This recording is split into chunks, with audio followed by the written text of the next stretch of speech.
the echo in your brain. You know you can't sustain the misconceptions in your mind. One day you'll see for sure what all of this was for. Then you can leave it all behind. The journey begins.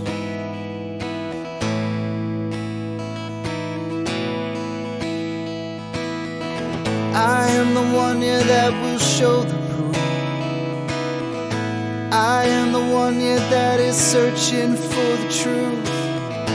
I am the whispers of the logic in your mind. I am an agent of the Logos.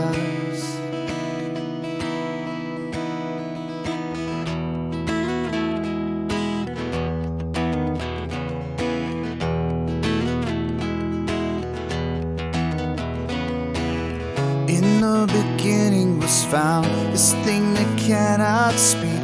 It's how we all truly learn.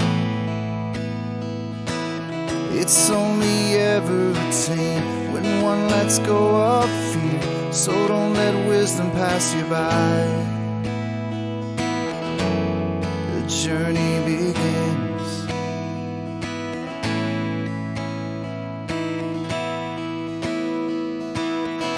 I am the one, yeah, that will show the proof.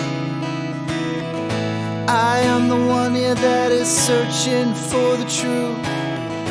I am the whispers of the logic in your mind. I am an agent of the Logos.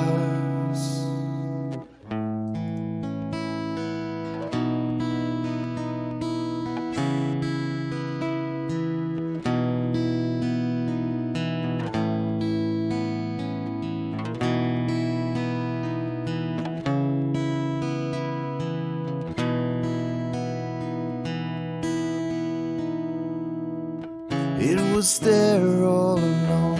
How could I never have seen this thing that's danced all around? It wasn't until I left behind the things I believed that I could see things so clear. The journey begins.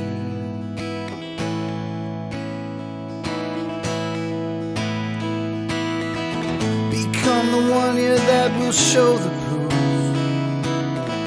Become the one, yeah, that is searching for the truth. Become the whispers of the logic in their mind. Become an agent of the Logos. Become an agent of the Logos. We are the agents of the Logos.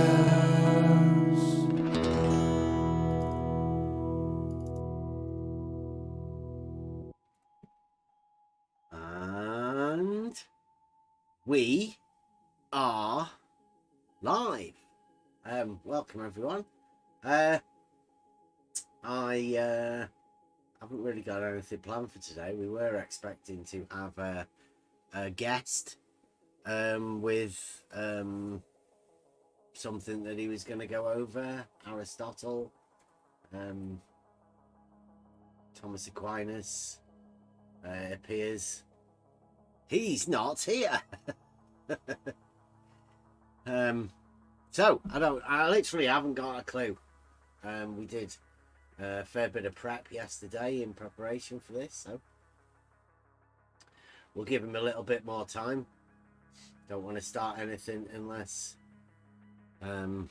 we know what's going on, and we don't want him to start something without seeing as we've already set this up. So Betty, if you are out there listening, it's Wednesday, it's Trivium night.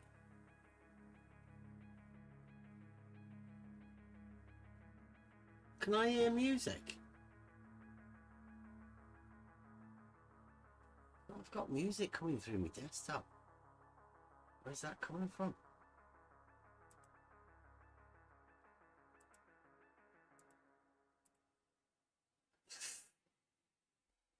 There you go, it's gone. I got rid of it, don't worry.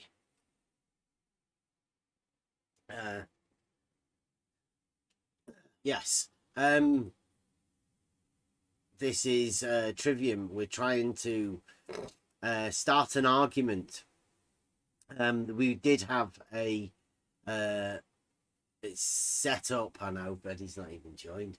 He keeps leaving. He keeps joining and then leaving, and then saying he's going to come round. So this would be the last chance that he ever gets for billing that he's going to come round, and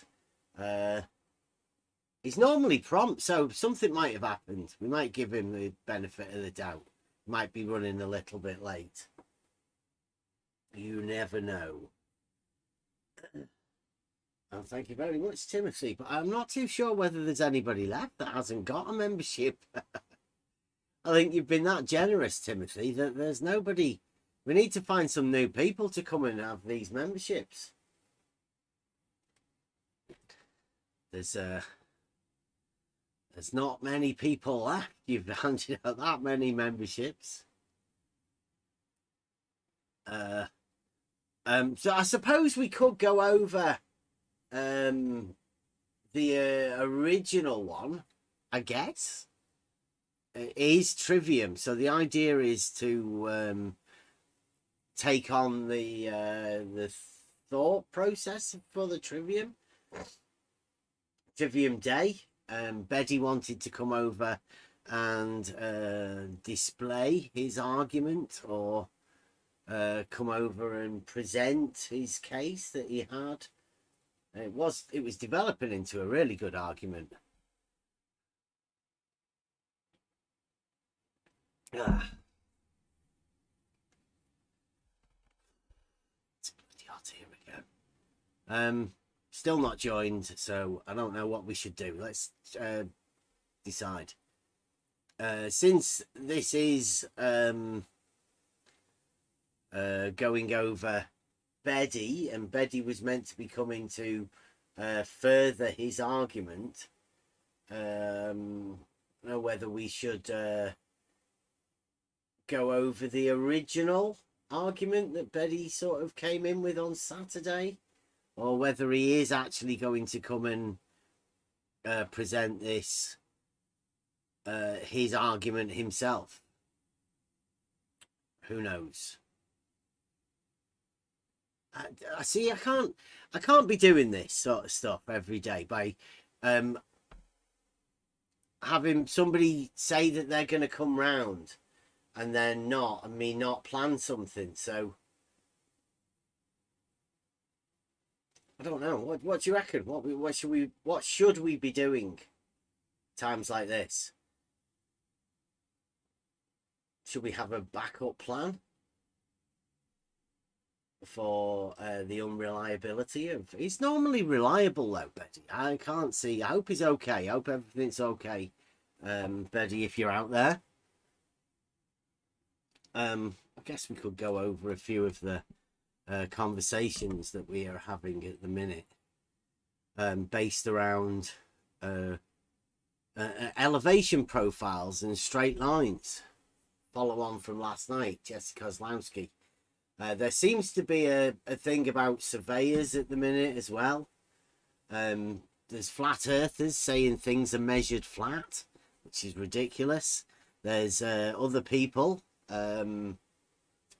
called Dave saying that surveyors aren't flat earthers, surprisingly enough. There's a surprise.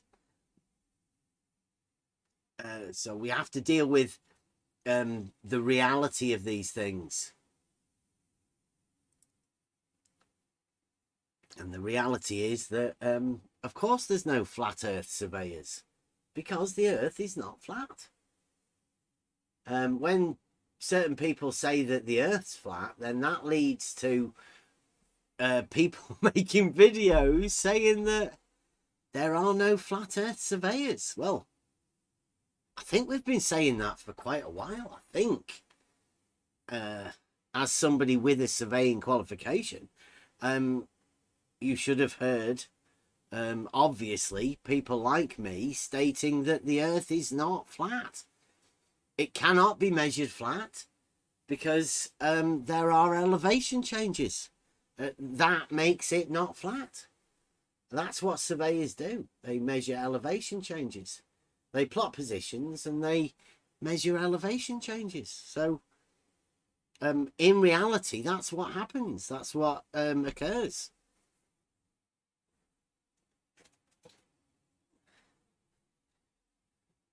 So there seems to be a group of people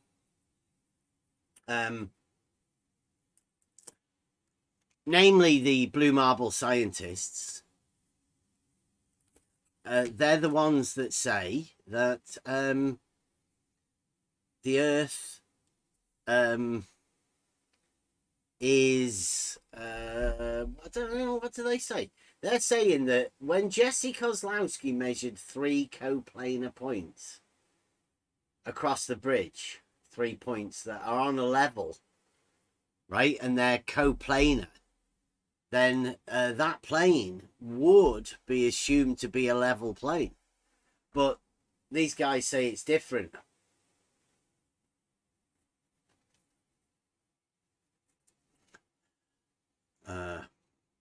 It's a little bit tricky to say, but these 3 points that are coplanar, that Jesse Kozlowski said they're coplanar, well, those 3 points are of an equal elevation.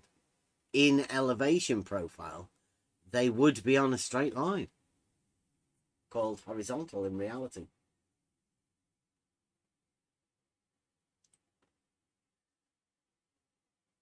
Everybody already knows this sort of stuff. Keep going over it. It's not really worth doing the same sort of thing over and over again.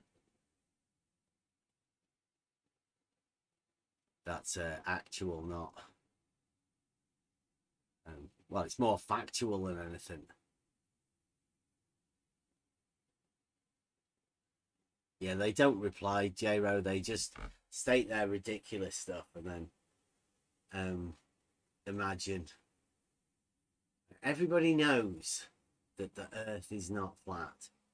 Yet nobody actually wants to find a proof in reality for themselves. That's a strange thing for me to imagine. So on Trivium Day, what we're dealing with here is Trivium. Basically, it breaks down to the grammar, the logic, and the rhetoric. Now, these 3 things are linked together, but I mean, which one comes first? They all come together at the same time.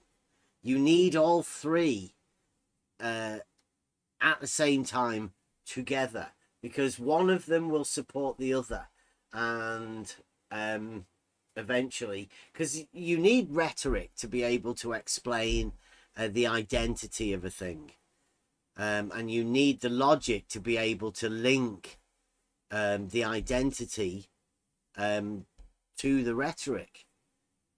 The statements have to be spoken logically, but then the rhetoric gives you the ability to be able to express these things.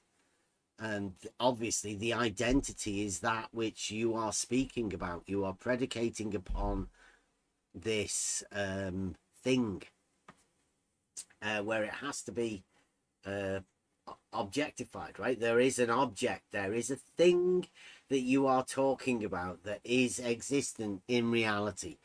The main base of, I think, what we call natural physics, natural science, natural philosophy. It's all about reality that we deal with. And it's a lot easier to be able to talk about things that are within reality. Now, if you're there not in reality, you end up just making up stories, really. I had a conversation a little bit earlier with a guy about shadow giants, and I think he was that it came to a realization that his knowledge was entirely based upon shadow giants, and as soon as he realized that, he just had to leave, couldn't. It's a hard realization about reality that comes about finding out that things that you have taken on have been given to you by these shadow giants, and through communication is the only way that you find these things out.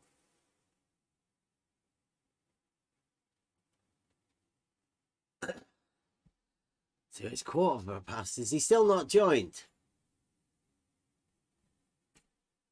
Because if not, I think I'm going to have to go over the Saturday one, just so everyone can. If there's not going to be a part 2, we may as well go over part 1. No, he's definitely not joined. Okay.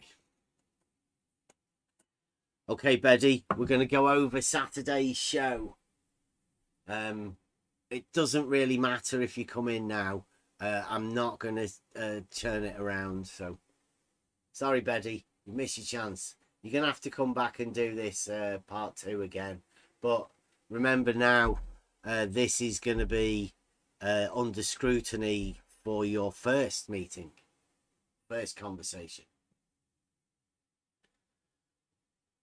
Let me... did I have it on there? Oh, I don't know whether I had it. Actually, I had it on here. Let me elements thingy's gone, isn't it?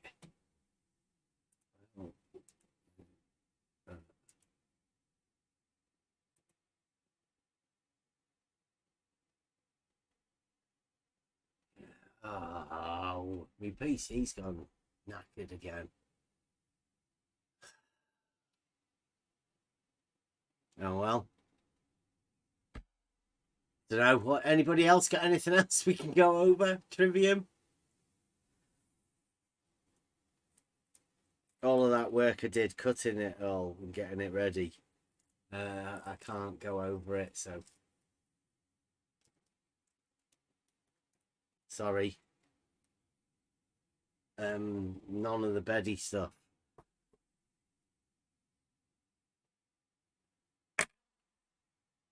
Let's see what else we can find then.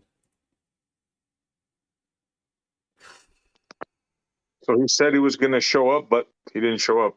Yeah. He came in on Saturday. Had a conversation. Most of us heard all the stuff. We went over it. He said he was going to come back tonight to finish it off, whatever it was that he'd done. So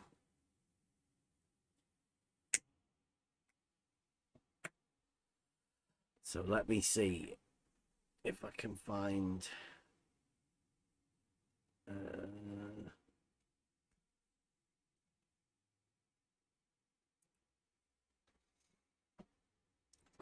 I've got some more videos and stuff I can go over.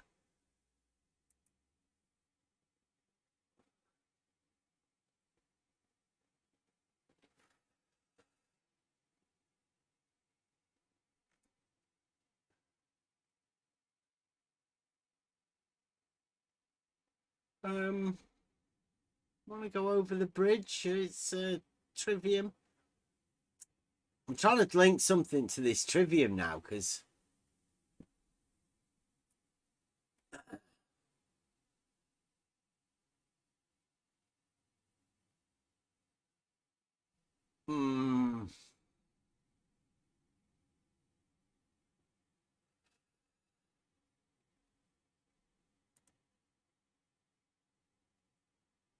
what about basic top 3 arguments? Do you want to hear some of these top 3 arguments? Seeing it is Trivium.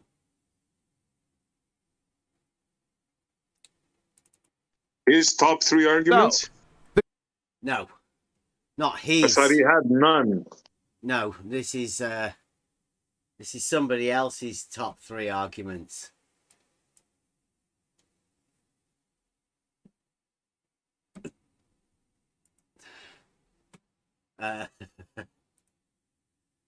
Okay, so right, here we go.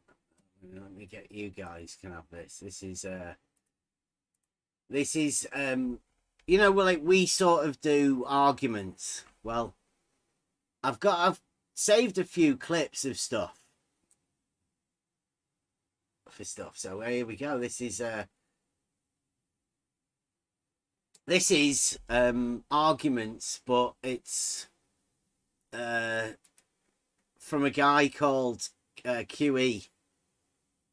This is he calls them globe killers.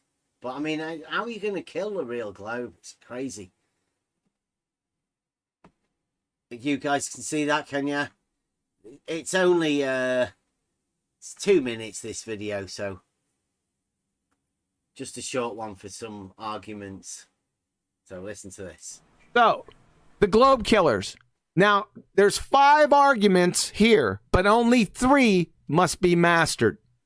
Okay? I'm going to give you the choice. And see if this makes sense. If you have better arguments for these, then please show me them. Because I've been out here for a pretty long time now. By 5 years. It'll be going over 5 years. These are the best arguments that I know. Right? I'm trying to make it simple, stupid. Keep it simple, stupid. Right? Make it easy. Right? The first one is an easy one. The vacuum of space crusher. Just crush the entire heliocentric religion in one statement. Show gas pressure without a container. Now, you do have to have a little background with the second law. You don't have to be an expert in the laws of thermodynamics. Just enough. So, does anyone see the argument here?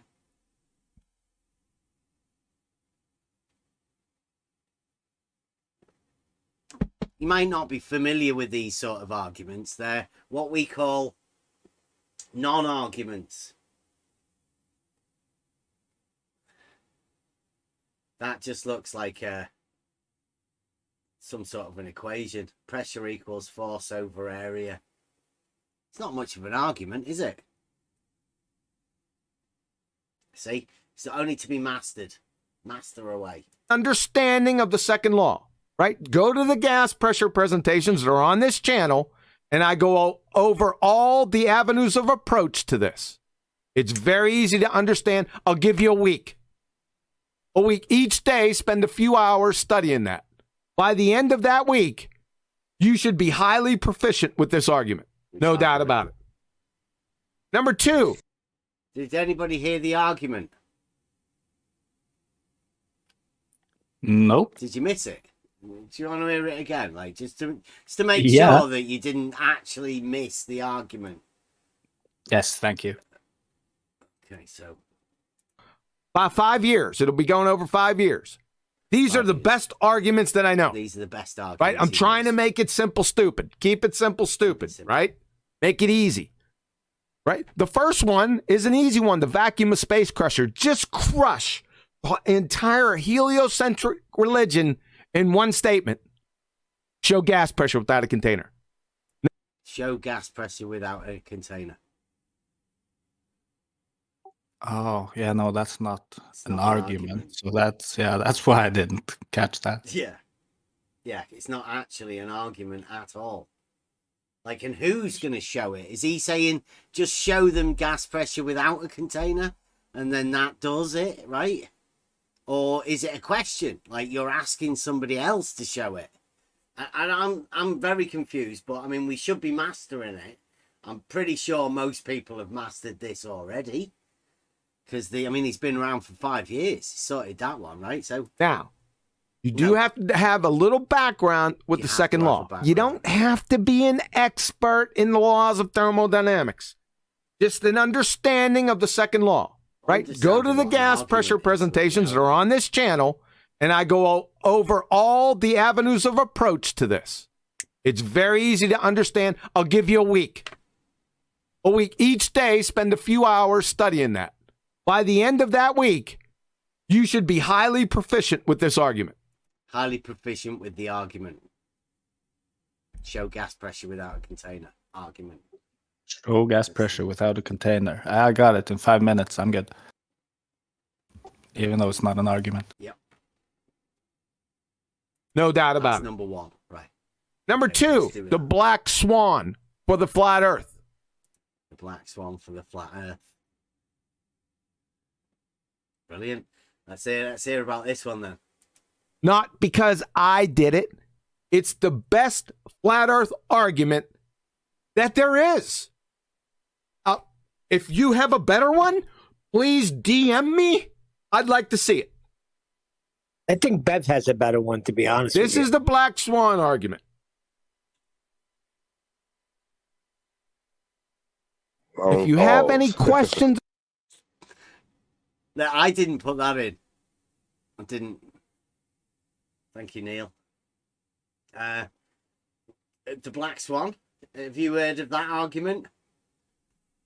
Again, yeah, we've gone over this one before. It's much in the same vein as the number one argument, right? The number one not an argument. This is also not an actual argument. You might see on screen an actual argument. But Black Swan, I can only think Karl Popper, right? Yeah. A black swan. But I mean, that's not even an argument either, is it? Just a black swan. Unless you know what you're doing. about it, PM me or DM me. If you've got a better argument, send it to him. He needs it. He does. Any questions? Bev has a good one. Hey, Neil. The white ones. Neil. What about the white ones? Neil and Arwen, just shut up for a couple seconds, all right? I kind of like Bev's. Well, that's good. I'm glad you like. Why don't you use Bev's then? I'm only breaking your child. Appreciate that. And like I said, just understand the second law of thermodynamics, a little bit of it, the black swan, and one of these three. So we're going over kill the vacuum of space, the entire heliocentric religion, flat, and then the rotating, right? Pick, you have your choice of the three. Now, Oh, wait a minute, let me get that. Wait, 3? Wasn't that just Black Swan and second law? Yeah, he's going to go over the third now. Here. One more, yeah. Inertial frame, moon, and star rotation. Number 4. These are all brilliant arguments. I mean, if you're a flat earther, then no wonder. Semicircular canals, vestibular apparatus for number 4, and number 5 is complete lack of Earth-based Coriolis effect. 5 absolute killers. Seeing as we are going over the Trivium, right? You know, identity, logic, and rhetoric. Can anyone see any of those 3 things within these arguments? Really? I'm not sure if Aristotle is shaking in his boots or rolling over in his grave. These are the only things that need to be learned, though, according to... Well, 3 out of 5. You need 3 out of 5. Yeah. Clearly not arguments, though. No. But does QE know what an argument is? I mean, he did try to create one with the Black Swan, as I recall. Yeah. Wasn't very good. Well, you can't. Go on, sorry. I'm sorry. You can create argument with that pressure, without container, etc. But that's not an argument. Though, is that an argument paper? In that form, it isn't. But you can create.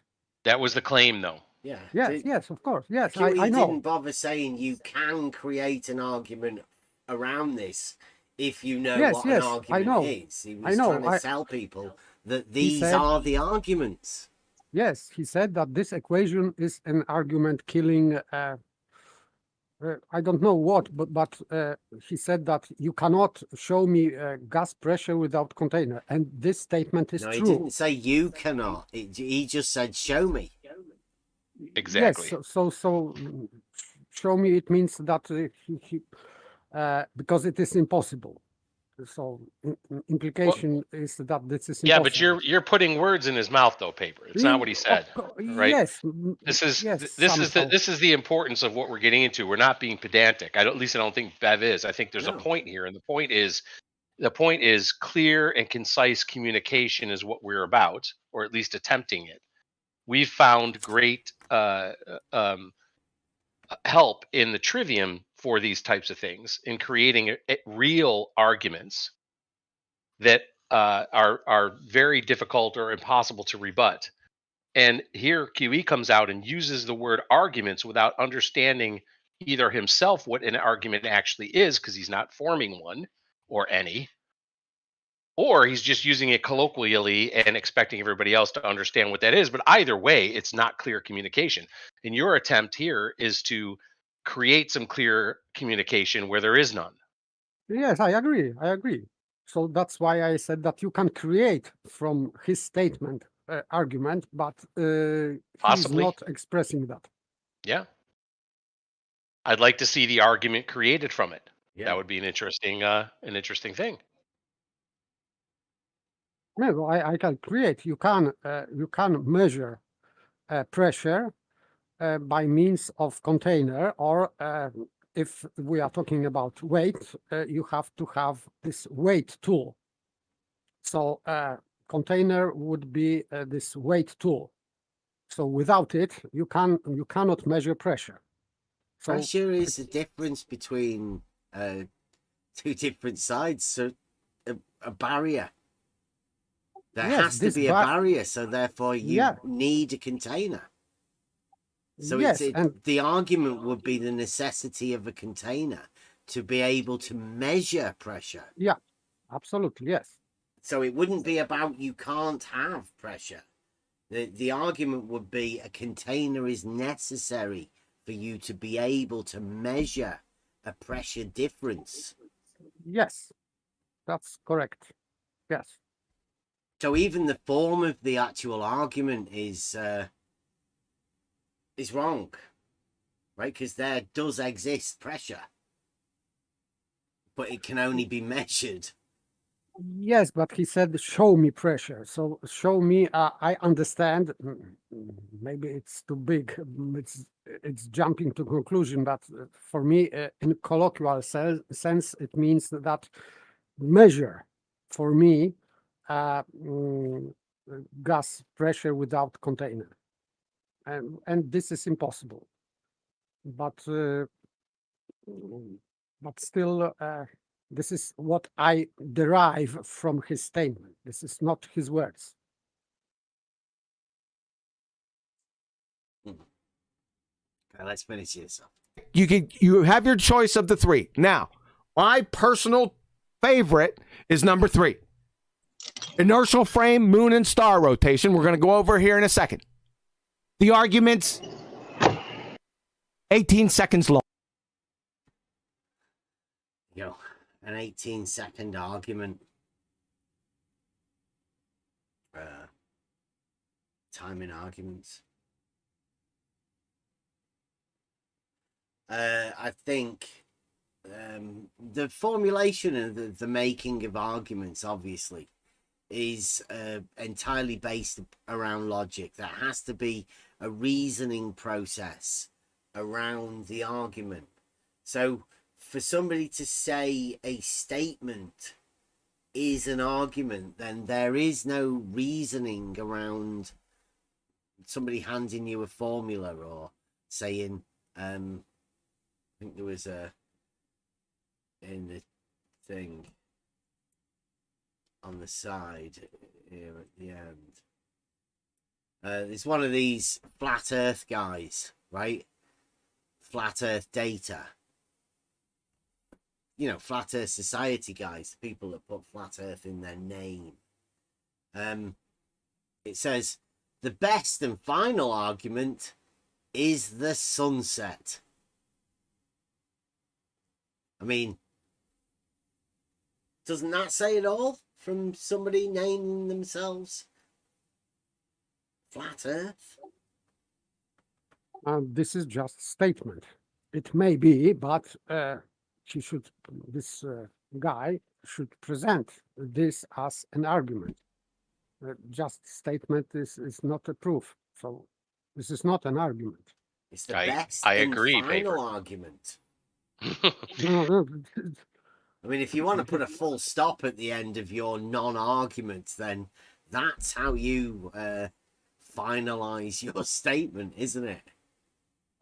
maybe he just wanted to put some strong words, and these strong words would convince someone. I don't know, not me, but Don't you think there's an opportunity perhaps here to create some common ground by having the likes of QE or Flat Earth Data or anyone to actually come in here and let's see if we can create an argument together around these things, a real argument. yeah, that Come would on be in. great. That would be fantastic. It'd be a good exercise in logic. Let's see if we can actually do it and create a valid and sound argument around any these of things or these anything actual else. Yeah, things. any of them. Right. Oh, that's a really good idea. That reminds me of when I first came around 2 years ago. We had a logic night like that where we all attempted to create in specific modus tollens arguments. And this would be taking this a step further, as we would go off specific, topics to create arguments around. That would be interesting, and it would be very good if these people, QE and Flat Earth Data, would be able to join us for that. That would be very nice.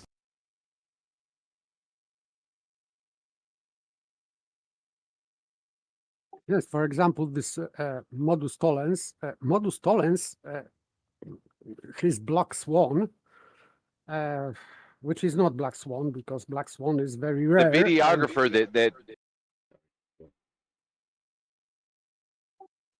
black swan is very rare, and he is explaining that this is a normal thing to see, so not black swan, but still modus tollens is to disprove. So it doesn't prove anything, and his statement was, last conclusion was that the Earth is not a sphere because of black swan. This is not how black swan works, and modus tollens doesn't prove shape positively or even negatively in that sense, because modus tollens was not about shape but was about radius. So he could develop that into something else.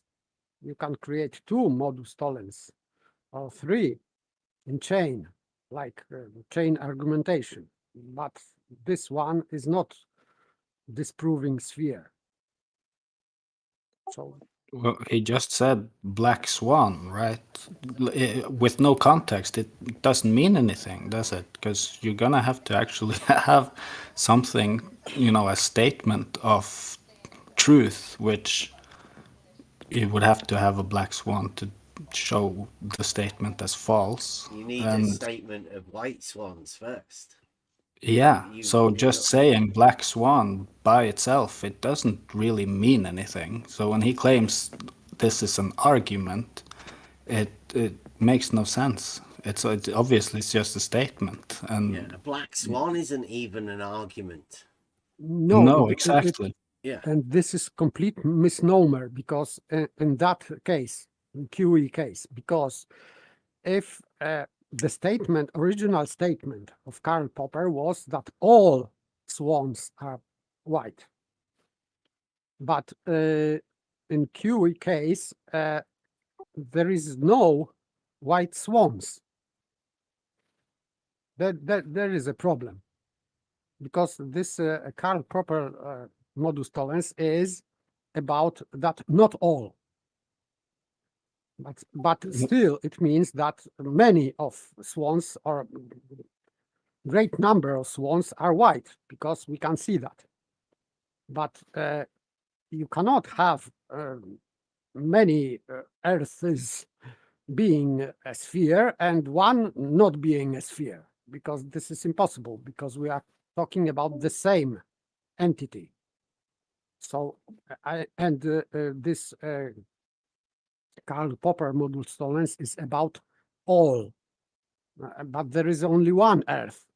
We know, so it doesn't apply absolutely. So sorry. But paper, you're missing my point. QE only said black swan, like as a standalone statement, or Yeah. like a name of something or whatever. But he doesn't actually even provide a statement to provide context for, saying the black swan in the first place. That's all I'm saying.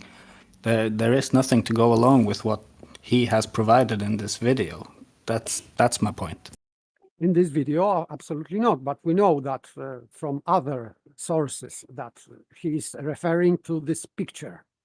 Well, no, you're going to assume that. Well, again, it's not the picture. The picture is not an argument. I know, but he called this black swan. Exactly.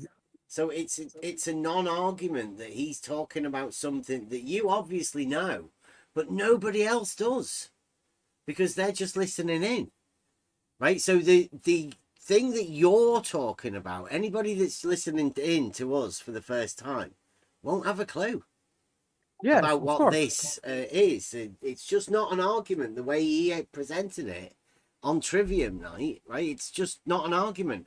And don't go on making assumptions for something that you know that nobody else or anybody else listening might not have a clue about. So if we're going to talk about the Black Swan, right, we talk about Karl Popper's Black Swan. Yes, and first thing he did, QE, was showing a picture, and then after naming it Black Swan, he created so-called Modus tollens, which does not refer to shape of the Earth. And this is also called Black Swan. But if it is Black Swan, it is not about shape of the Earth. He named it a Black Swan. Yes. Right? And that was one of my major gripes, that nobody actually got to understand the logic behind the actual statement about the Black Swan, the idea of it, falsification within the logic, right? It was brought in by Popper within science or the natural sciences. So this was a method that is used within science. Now, this natural science being the acquisition of knowledge and how to do that, but this is a deductive reasoning thing, but that's got removed from science. Yes, just like the argument has been removed from the Black Swan within what QE's done. Yes, Karl Popper's argument, which is really not his original argument, but he is not inventor of Black Swan argument, but still it is disproving this qualifier all. The whole modus tollens called Black Swan is to disprove qualifier all.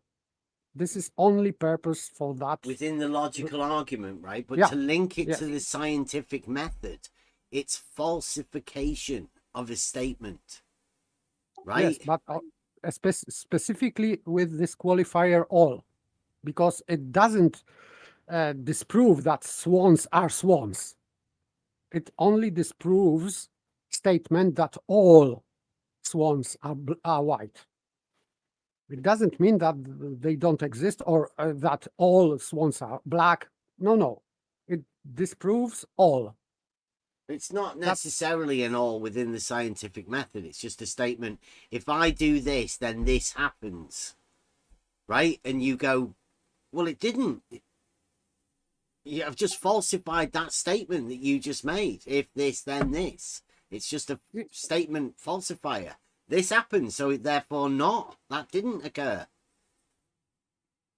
The idea of the falsification is just that. It doesn't necessarily need to be an all statement. It's just that within the logical statement, the all gives you a better chance for the Black Swan. But the Black Swan is a falsification of an all statement, whereas this may be just Modus tollens, isn't necessarily a black swan. I agree. Yeah. Yes. Yes. So it's I agree. the statement is a Modus tollens, the logical idea, but the black swan is a falsification of an all statement. But Yes, you so don't categorical always have statement. all statements within science, which is where the actual black swan comes from, right? It is Karl Popper and his inclusion into the scientific method. There's a very big link to reality within this logic. Literally, the Karl Popper statement of the black swan was one of the biggest links that there is from logic to reality, or in my mind, the easiest link from logic to reality, if done correctly, without someone throwing a picture of something in there. And now everybody thinking that's the black swan. But the idea of this is for us to take the logic of the black swan, the falsification. We're linking it to reality through the scientific method to show you that this has a purpose in reality. No, it's not just somebody showing you a picture and you being able to discuss things with people. That's not what the black swan's about. Black swan is a method for you to be able to link a practical use of logic into reality. Now, I've got a thing here. Like I say, I've been going through videos. This is a video of 4 minutes. And it just says black swan and how to use logic. I've not got a clue. I've never clipped it or anything. I clipped it, obviously. But I don't know how it's going to link to this. It's in the hands of Logos, right? I've literally just found it. Seeing as we've gone over that and we are discussing Trivium and how arguments work. And this is 4 minutes of a video. So I'm going to let this play out and we'll discuss it after we've heard this. I've not got a clue what this is. This is going to be. The videographer that did the black swan, in that same video, he shows you water obstructing the oil rigs. The black saying swan. this is what you normally see. The black swan's a logical argument, right? Not a picture. No, it's broken. It's an illogical argument. No, the black swan is a logical argument, right? Go ahead and debunk it logically, Left Lane. Yeah, he talks about the 1.22 times the square root of the observer's height and feet. Wait, no, That's wait a the minute. geometry. Sorry. That's the geometry. No, you're talking about... He leaves out refraction. He talking leaves about out refraction. He doesn't the consider logical refraction. statement that QE We brought, know not it's the black swan, right? The black swan is just the proof of one thing proves that, right? One sighting of a black swan proves that not all swans are white, right? That's the basic principle of the black swan, right? Well, that's it. Yeah. Right. Yeah. So that's not what you're not talking about debunking that, are you? Yeah. The image is severely refracted, and the argument he makes is flawed. Oh, you're talking about QE's argument, not the black swan. Either way you want to do it. Okay. Do you want to start off with the black swan then? If you do the black swan, debunk the black swan, and then we'll deal with what QE's argument was. The black swan is an outlier. It's not what you normally see. Mm-hmm. And the proof of one black swan disproves the statement all swans are white, right? Yep. Right. So you can't debunk the black swan as a logical concept, right? He doesn't use it that way, though. That's why the argument's flawed. Who's he? QE. Right. So you aren't talking about the black swan. You're talking specifically about QE's argument, are you? Yeah, the black swan, as a black swan, is just simply stating that all swans are not white. But that's not the way he uses this image in his argument. He says, I've got one image that's severely refracted. That means Earth's flat, and that's not accurate. I don't think that's the way it's laid out, is it? Yeah, that you're misrepresenting the whole argument. Yeah, do you know what QE's argument is? Can you recite it out to us? Because that doesn't seem like yeah, you I know can. what I it is. can verbatim, but I mean it's been done, and I think it's sort of childish and silly to sit here and quote shit like that. Everybody knows the. But your interpretation seemed completely wrong with it. Hey, right? am I part of that everyone, Howard? Am I everyone? I don't know. Do you not know it? I'd like Howard to tell us. I know it well enough that Howard just misrepresented it. Yeah. Okay. All right. If Earth is a sphere with a radius of 3959, then the horizon can be no more than 1.22 miles times the square root of the observer's height in feet. And then it goes on. The horizon isn't at 1.22 miles. Therefore, Earth is flat. Yeah. Well, the Earth is not a sphere, right? Yeah, but it's a broken argument. Listen, right. So look, even in your P, you didn't have flat Earth, right? So just stick to the claims of the syllogism. So it's not that the horizon isn't at 1.22 miles, therefore the Earth is flat. It's simply the horizon isn't at 1.22 miles. Right? It's just an observation. It's an observation. Yeah, I'll agree with that. Right? Which is the same thing you just called George's stuff. You called it yourself an observation. Congratulations. It is an observation, but yeah, exactly. It's got a very rich data set attached to it. Yeah, that shows all the refractions that he assumes there is. No. Yes, the conclusion. That's exactly what he said it was for in the beginning, was refraction test. The conclusion of George's observation is Earth is a sphere.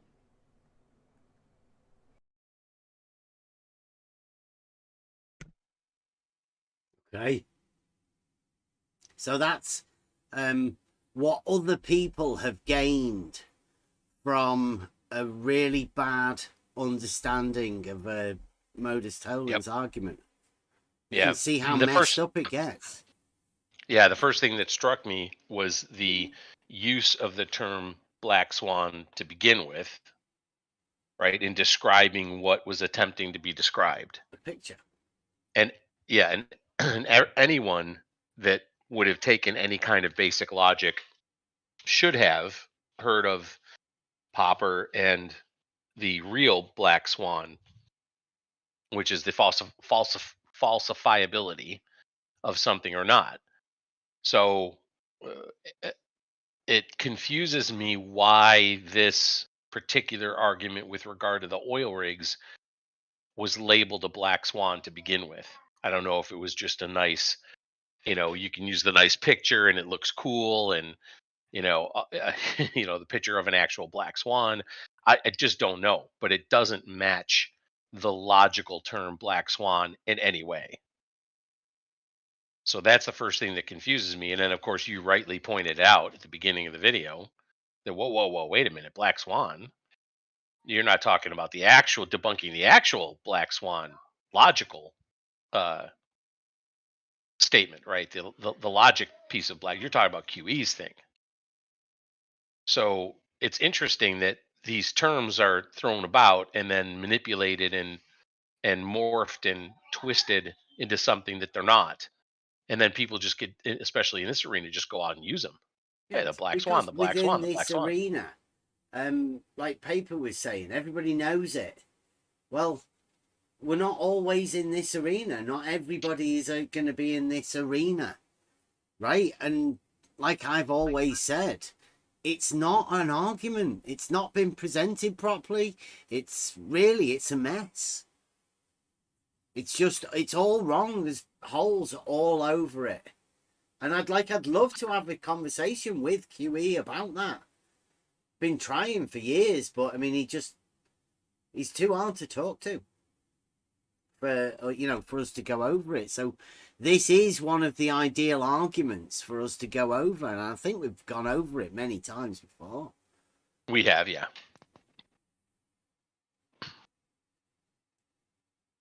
So yeah, I don't know whether it is worth going over or not, but the fact that hidden behind this black swan is one of the best argumentative methods known to man. Goes right back to antiquity, as far back as anyone can ever remember, and that is the modus tollens, modus ponens. The way we form proofs through argument.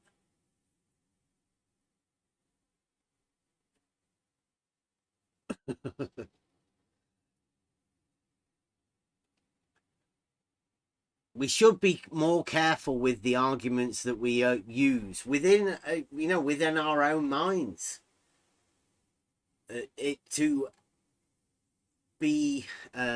To take on an argument that isn't really an argument, and then to try and present it without fully understanding the argument behind it. Yeah, it's always going to fail.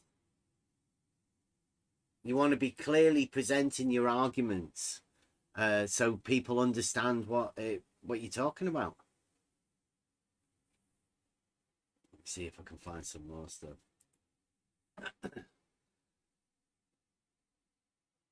More faulty logic in the YouTube chat as well. I know. There's always this.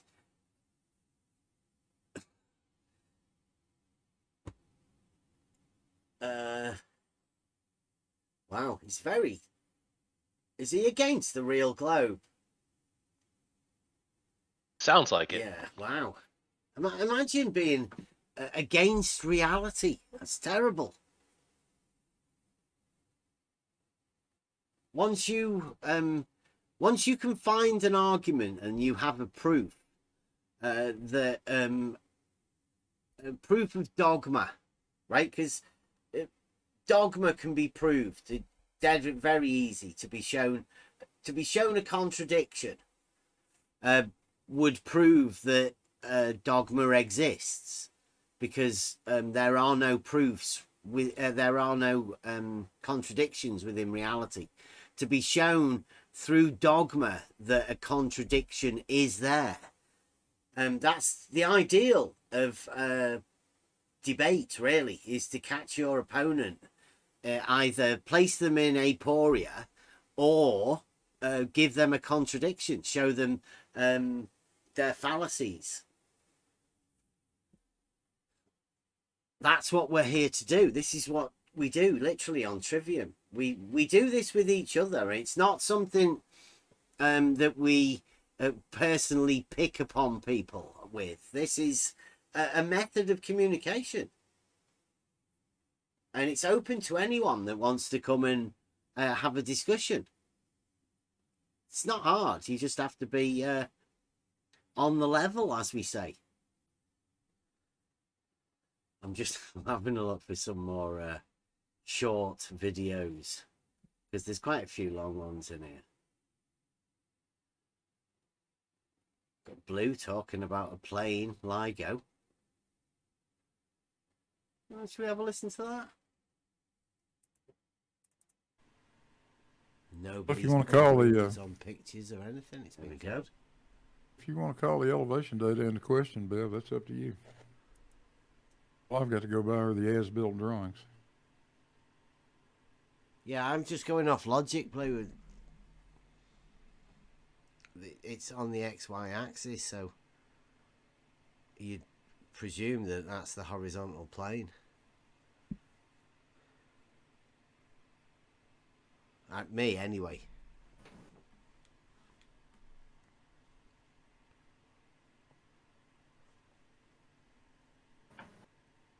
I presume they could set the plane anywhere they want to set it, as the report says, to minimize site costs. That's construction costs.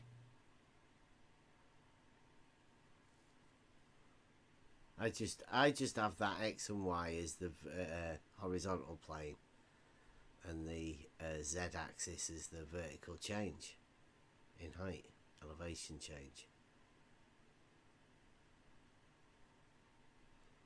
It's pretty simple. There's definite elevation change. Not on the arms. Yeah. On the arms.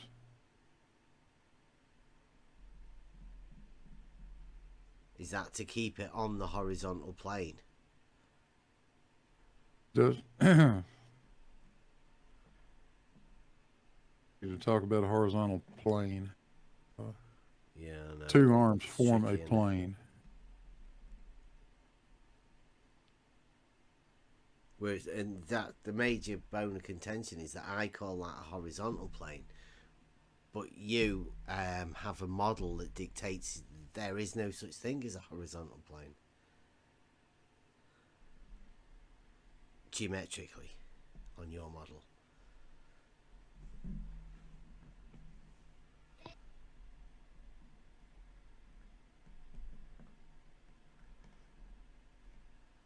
But not in reality. You can call it what you like, but you got two 2.5 mile long tubes joined at one end effectively, 90-degree angles to one another. And those two arms define a plane. That plane could be tangent to the Earth, any place. So specifically, it's somewhere within the triangle formed by the vertex and the two ends. Ever identify exactly where that is?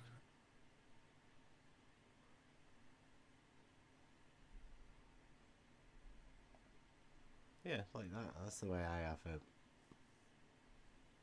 perfect example of Euclidean 3 space.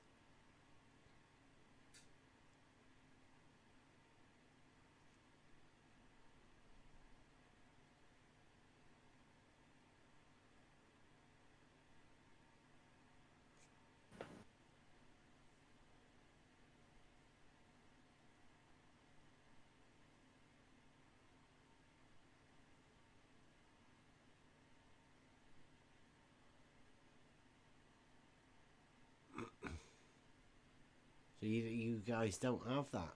Like I'm just reading your chat.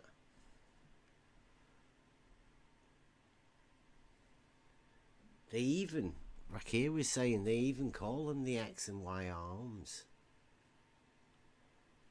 I mean, surely that's what they mean, right? I don't know where that came from, Biff. What, the X and Y arms? Put that on there. Does that come from LIGO? No, I put it on there because Okay. that's what it is: the X and the Y and the Z. I may have got the X and the Y the wrong way around. I don't know. Like Rakia said, I don't know which arm. Well, you're the one that put them on there. Why'd you put them on there the wrong way around? Just because it's X and Y. And Z, just because it shows that Euclidean 3 space. Well, I've not seen a drawing from LIGO Z. calling either arm an X or a Y. Calling the west arm and the east arm on all of the as-builts. What, west and east? Yeah.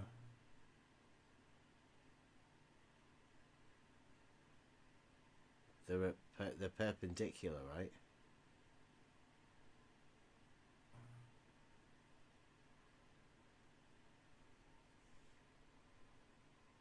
One's called the west, one's called the east. You sure about that? West and east? Wouldn't it be like west and north or south? And east and north and south? Because they're L-shaped, right? Sure. You know what I mean? The arms are perpendicular to one another. How is east perpendicular to west? That's weird. Open up the as-built files. Oh no, I get it. I just it sounds weird, doesn't it? Yeah, I'm with you, Rob. It does sound weird that. For him to do that does sound. All engineers do weird things once in a while.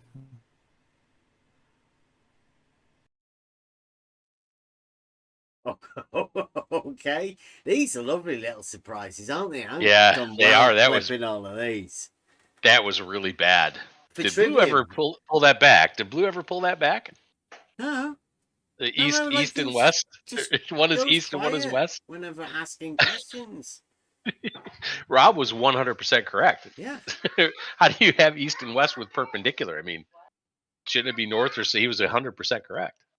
This is very strange. Yeah, like Blue offered that up. But on a plane, right? It's a horizontal plane. It's called the X and the Y. He said there was an elevation change of it, which is what he's had to stick to. But it was a plane back then. Definitely straight arms. It's on a plane. We've been talking about it as a plane for ages, and this is where we're at. We're talking about straight lines on those planes. The three coplanar points would be considered each end of the arms of LIGO and the apex, the vertex of where those two arms meet. That's three coplanar points. But Jesse Kozlowski said they're three coplanar points because they were at equal elevation. Now, Blue can't have those points at LIGO being an equal elevation because that's a plane. Three coplanar points.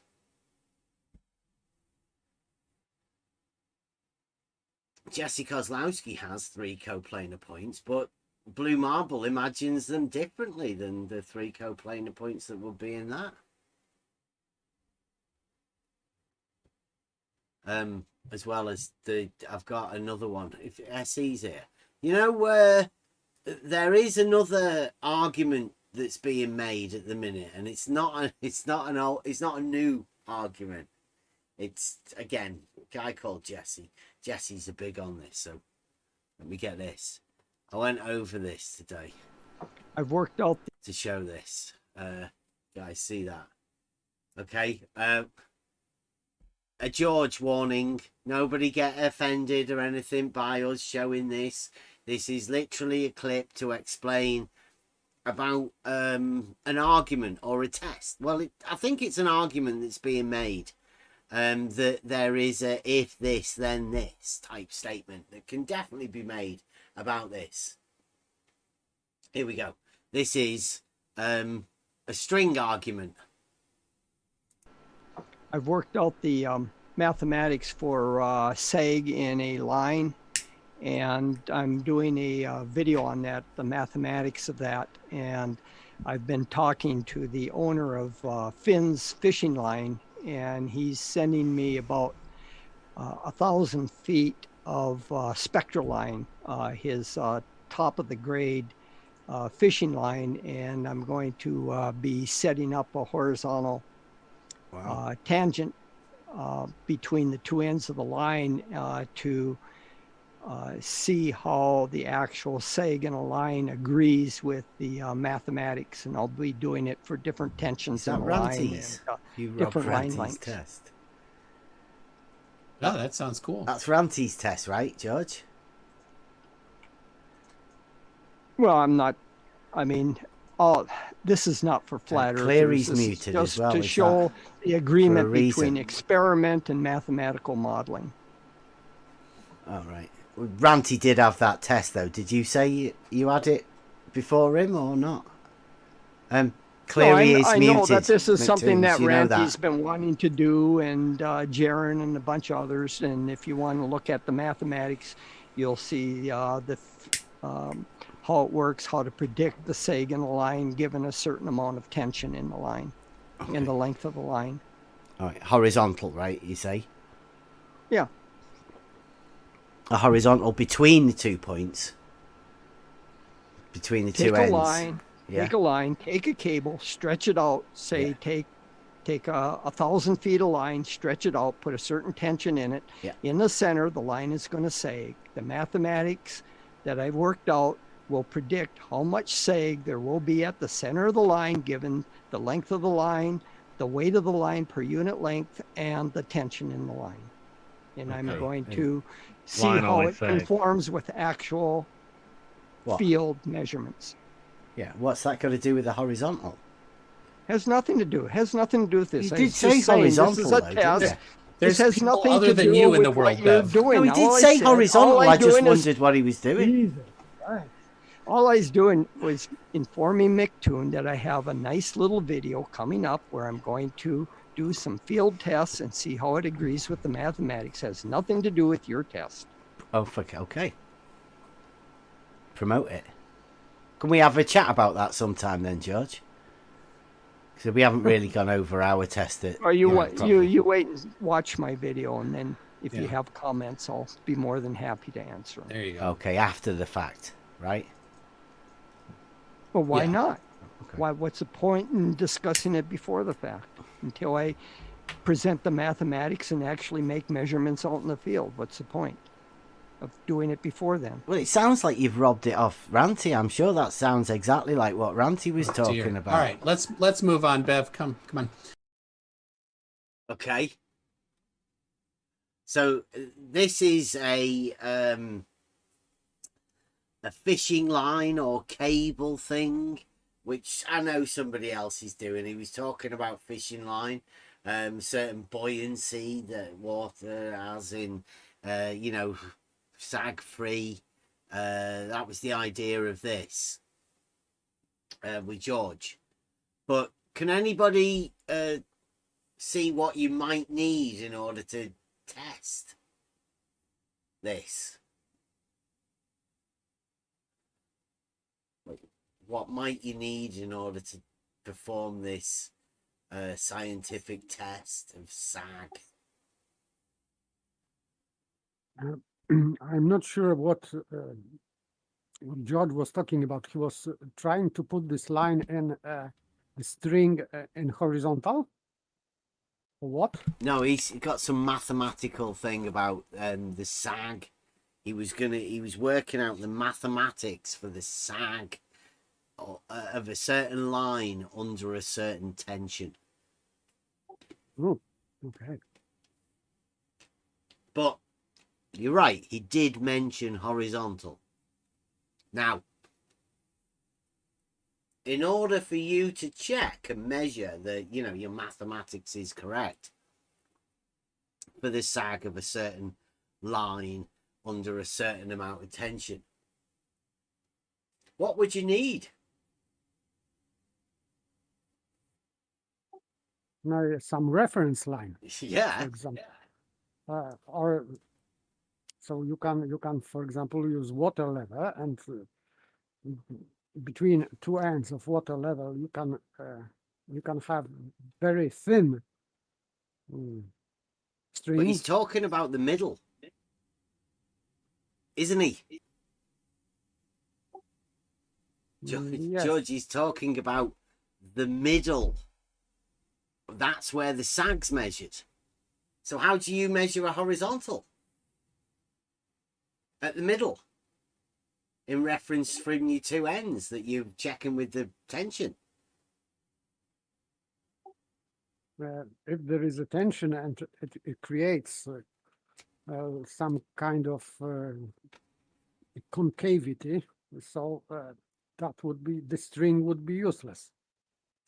Yeah, so in order to check your maths, how do you reference a horizontal from A to B at the center in order to measure a sag?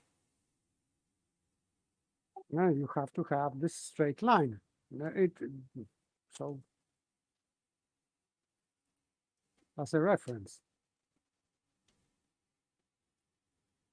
And can you have that? Mm. Not anymore, right? When George was talking to McToons about this, and they were all doing it, and Ranty, and some people are still doing it to this day, you don't realise that you need to have a horizontal that's a reference from A to B for you to be able to measure this from. But that's disappeared. It's no longer existing. Is it? Yes. Can't actually have it anymore. So all the blue marble scientists that are now listening, take note of George's test. George was going to establish a horizontal. How do you do that?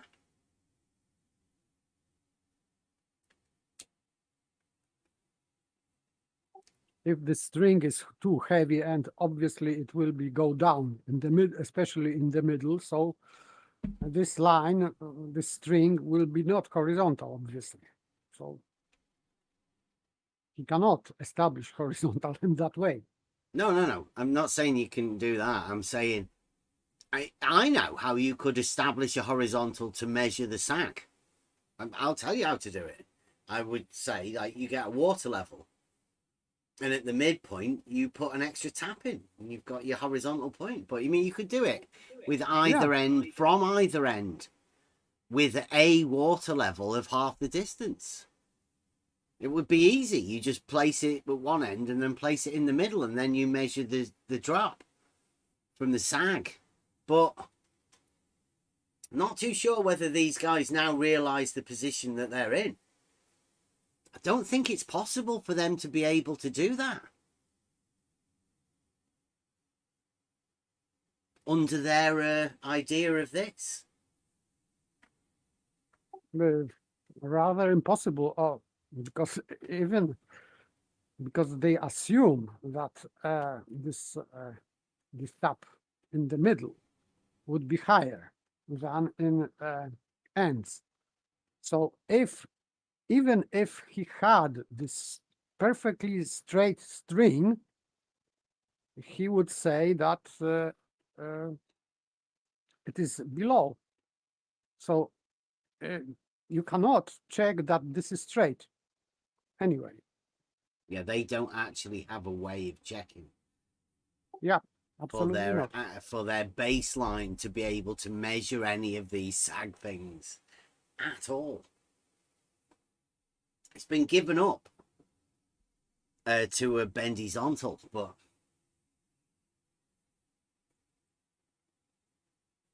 we've got another one of George talking about Theodolite. This is a 6-minute one. Now, we keep talking. We have had a talk today about these shadow giants and what is a shadow giant. We were saying that shadow giant is if you take on information from somebody, doesn't matter where you've got it from. It could be somebody, could be nobody. This could be a ghost of a shadow giant. But if you imagine that there's a group of people that have done things that you can't do, and you've taken on knowledge of what these people are supposedly have done and present it as your own, then you have standing on the shoulders of giants, right? Science has been saying this for years, and mathematics also. Well, what if those giants that you're standing on the shoulders of, what if they are shadow giants? What if they're just shadows on the wall, and you're taking your information from shadows?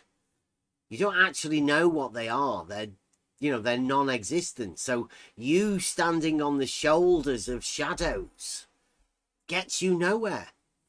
You're no higher up. You're not better off for anything. In fact, you're going to take on these words of shadow giants that are possibly paralogisms. They're possibly meaningless. Yet you hand them off as somebody else. So I'm going to put this now.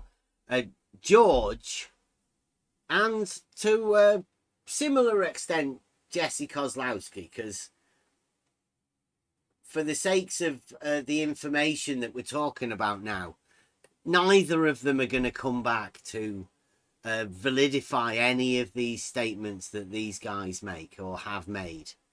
So they're similar in that sort of a way. These are the actual shadow giants, because you can put a name to them. They're not ghosts. They're real shadow giants that people have taken the words from. And these are conversations that I've clipped. We'll go over them. There we go. So I'll do the theodolite height ones first. So this is George. Okay. With respect to the water level, the observer height of the theodolite is 124 3/4 inches. So that is 10 feet, 0.4 feet, 10.4 feet, okay, above the surface of the water when I set it up. And the target is at, let's see here. The target is at 184.37 inches, and that's 15 feet, 15.36 feet. So the difference. 3 foot. How big's the target? Here. I'm just so I can get an idea on how big those triangles are. Yes. Okay. The Franzen Island target is, if you look from the top to the bottom where I have those two black triangles that are pointing towards one another, the top base of the top triangle to the bottom, the fat base on the bottom triangle is 27 13/16 inches. It is designed to be 33.1 arc seconds from top to bottom at that distance. That's right. He did say that. Listen out. Listen for the words that are spoken. It's a specific size. So that means at that distance, George has specifically designed a size of target to be 33.1 arc seconds. That's George done that. Sending any messages? Anybody hearing anything in any of this? Okay, so that's a good 2.5 And the width is 19 inches or 22.6 arc seconds across. Okay. So that's George setting his targets up. You did see the one that the target rise. We'll go over this. This is talking over this. Well, like I say, if you have both a 1 arc second theodolite and a 1 arc second auto level, they're equivalent. One will not be better than the other one. Over what distance? Over the same distance, or whatever distance you want to, use. I mean, so one does not have a distance capability better than the other one. You reckon? Yeah, I reckon. For establishing a horizontal? Yeah. Let's say 400 meters. How accurate could you be at setting a horizontal? That would be, well, tell me what kind of theodolite you have. If it's a 1 arc second theodolite, I'm asking say you, what? What's the most I'm accurate? telling you. Okay. With the theodolites that I use, it's a 1 arc second theodolite. So I could set at what you say, 400 meter? Yeah. At 400 meters, I would be able to set things within, excuse me, I'm getting dry. I'd be able to set it into within 1 arc second, which at 400 meters would be in a vertical height of 12.6 millimeters.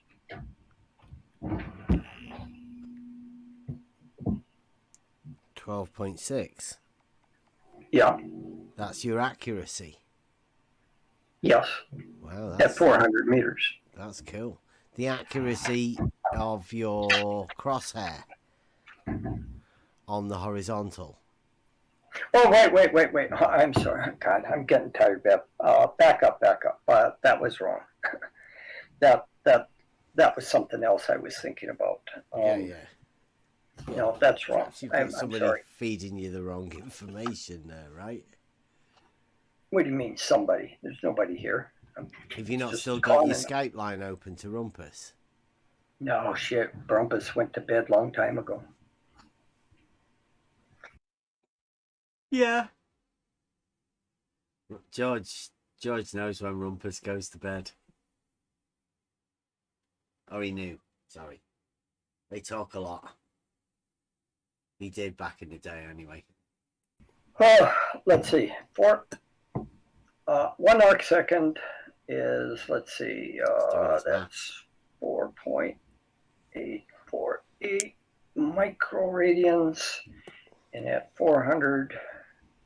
You notice we've asked him how accurate he could be at setting a horizontal over 400 meters, and he's going to his calculator. He's got no practical experience about it at all.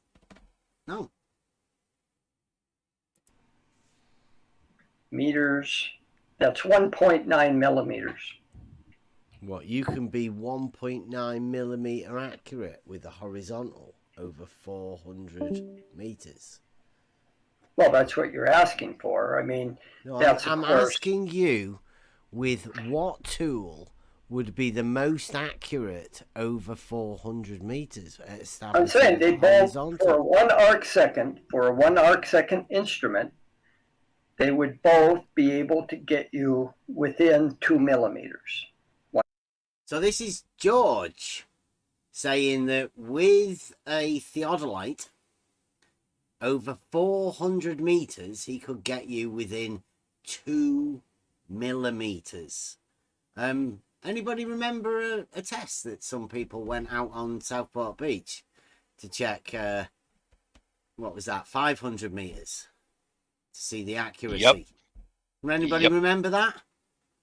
Anybody Indeed. remember why we might have gone out there? Because people were claiming a certain accuracy that we said was impossible. So we went out there to show people that it's impossible.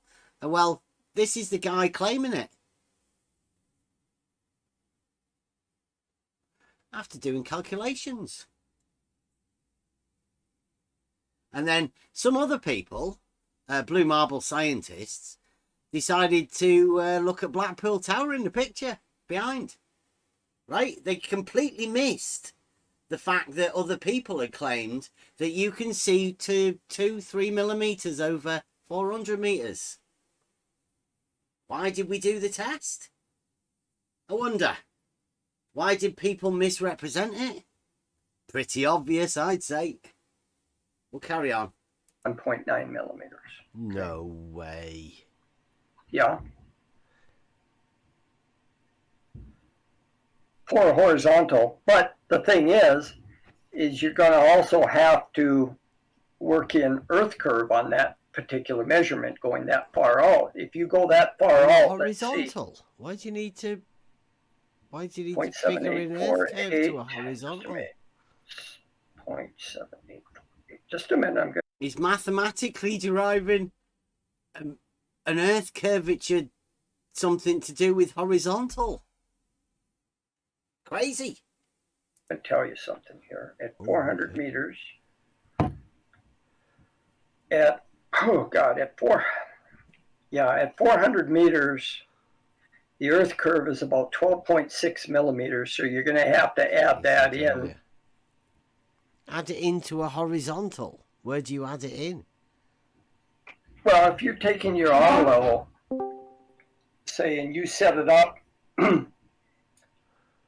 at a certain height, and you want to shoot the same height out at 400 meters, when you sight a mark at 400 meters with that auto level, for that mark to be at a horizontal with the first mark, you're going to have to move it up 12.6 millimeters from what the auto level is shooting at.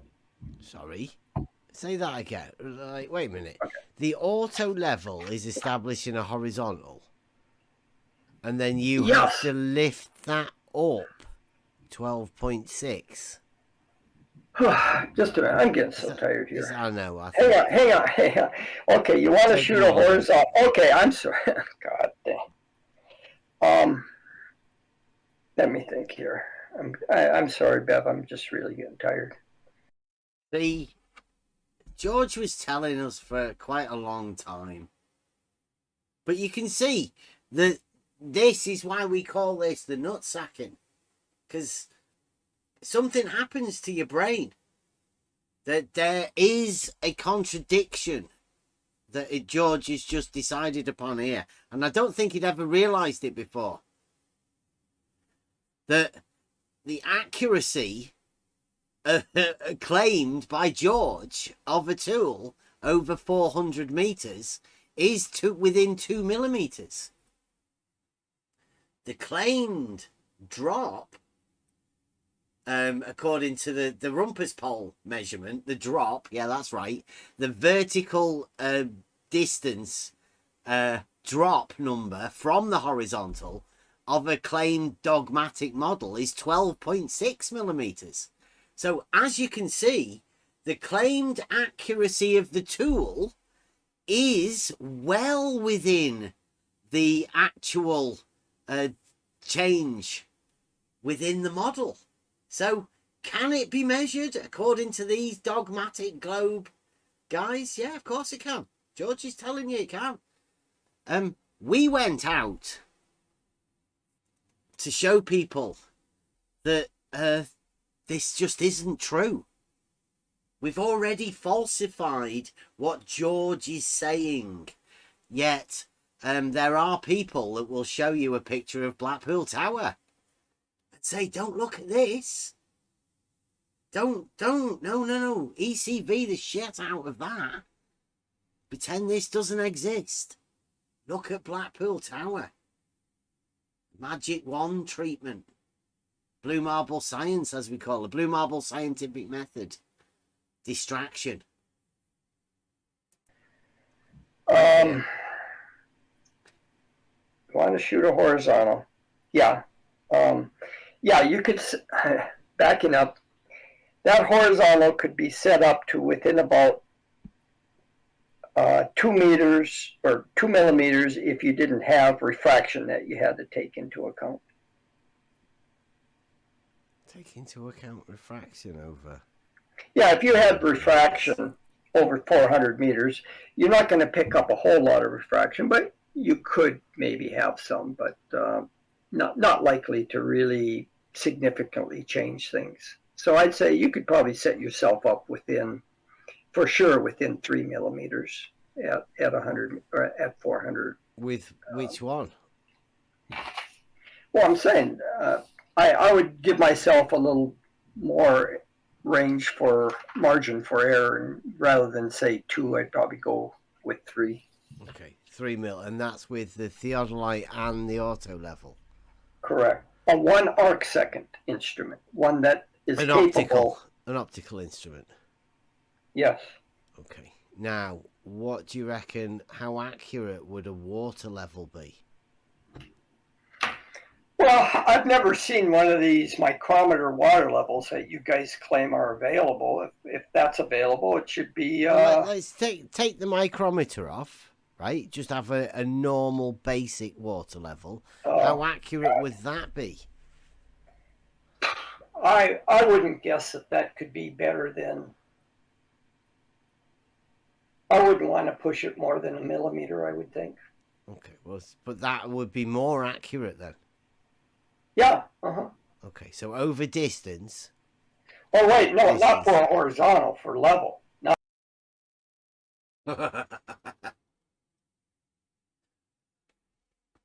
Okay, so the claimed accuracy of the tool, according to George, over 400 meters is within 2 millimeters. That's obviously false.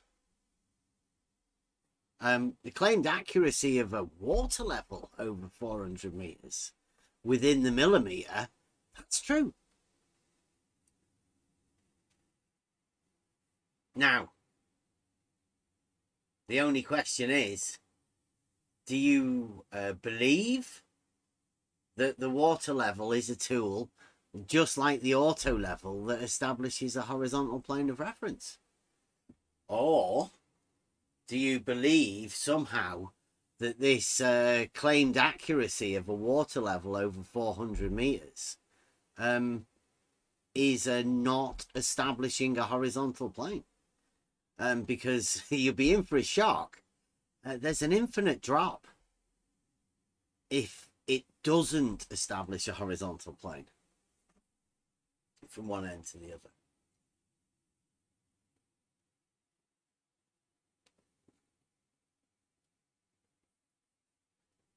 I've got loads of these little clips that I've got. Must have been doing some of them while George was around.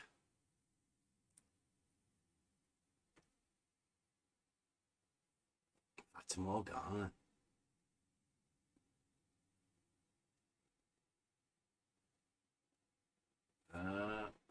Right, okay, let's... You guys all right going over these clips? Because I think some of you guys that are in here may not have been around when we were talking to George about these sort of things. So I guess it goes well with the Trivium as well, doesn't it? You know, like if these people are stating these things, so if anybody wants to go over any of the points that they're talking about, because I think the sag one is a point for the Trivium, right? There's a logical conclusion that in order for you to measure a sag of a line, then you have to have a reference of a horizontal, the straight line that goes from A to B. And do you call that a horizontal? Or perhaps you do it on a tilt, on a slope. Like, I mean, you wouldn't necessarily measure sag with an inclined thing. Like, you could take it to its extreme. Would you measure sag with a vertical on a plumb bob, like, for instance? There would be no sag of a string if it was vertical, like a plumb bob. So you would have to reference the horizontal in order to measure how much sag there is at the center.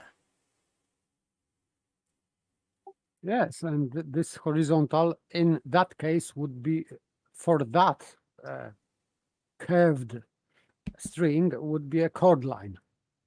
So yeah, and how would you lay that out, right? In order for you to lay out that horizontal, that straight line, how would you make sure that the center is part of that straight line for you to measure? as you said, you can make this third tap in the middle.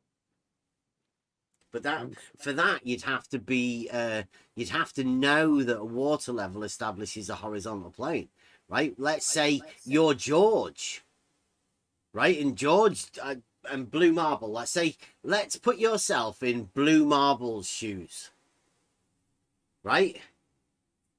Let's say a level is horizontal denier. How would you establish that point in the center to make sure it's on the straight line?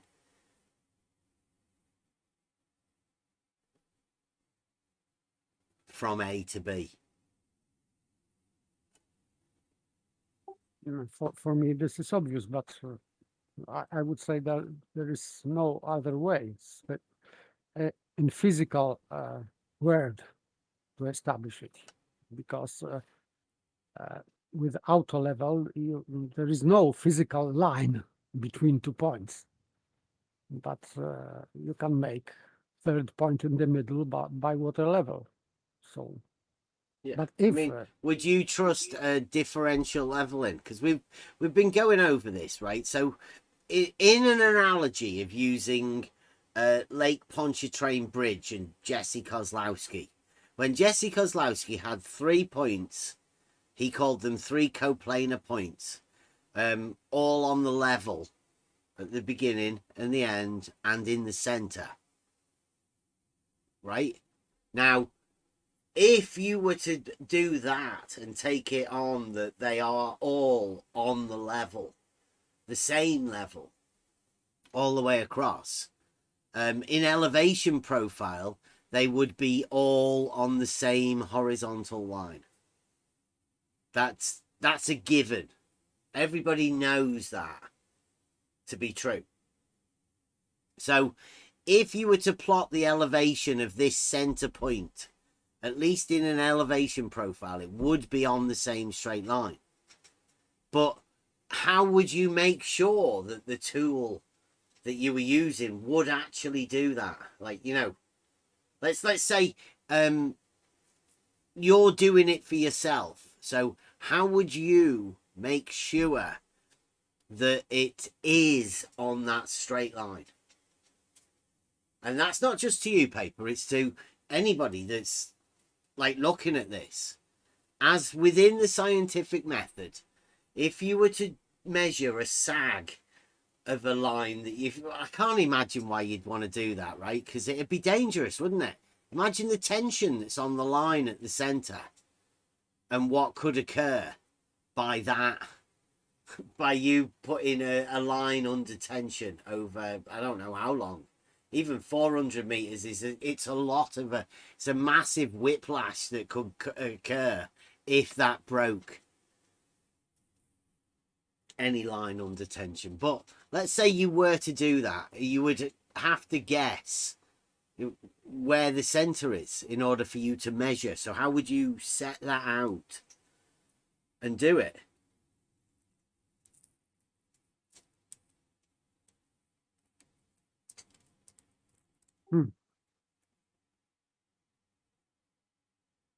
I have this water level, so for me, I don't know how to create otherwise straight line. Yeah. Well, what I'd say what you'd need to do first is to put a pole in the center, right? To make sure that is the center. So you'd measure the entire distance. You'd then measure half distance, but then you would sight it. You'd put poles in and you'd sight it from either end to make sure that that center one is in line, right? So you'd center them on the vertical. So you'd have 3 poles in a vertical line. They'd all be orientated vertically and you'd be able to sight one from the other, right? Just literally sight it to know that it's there. And then you'd be able to measure the distance to measure that it is in the center. That's pretty easy. I think anybody could do that. That's a normal measurement that anyone would do. But then the challenge becomes, how would you make sure that the straight line from one end to the other includes the center? And this mark on the center would be where you're measuring from. How would you first do that? You'd have to start at one end, right? Yes. Because you couldn't start at both ends at the outside. You'd start at one end and you'd go all the way across with some sort of a tool. Now, these tools are called levels and they establish horizontals. And the one that's the most accurate over distance is the water level. But some people count themselves out from being able to use that.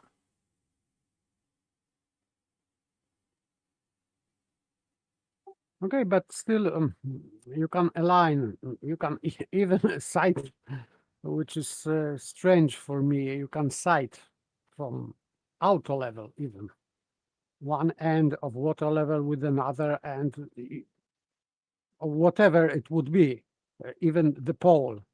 And you will see that this string is deviating from these aligned points. So it would be visible curve, concave. So I would say that you can do that even with auto level, I think.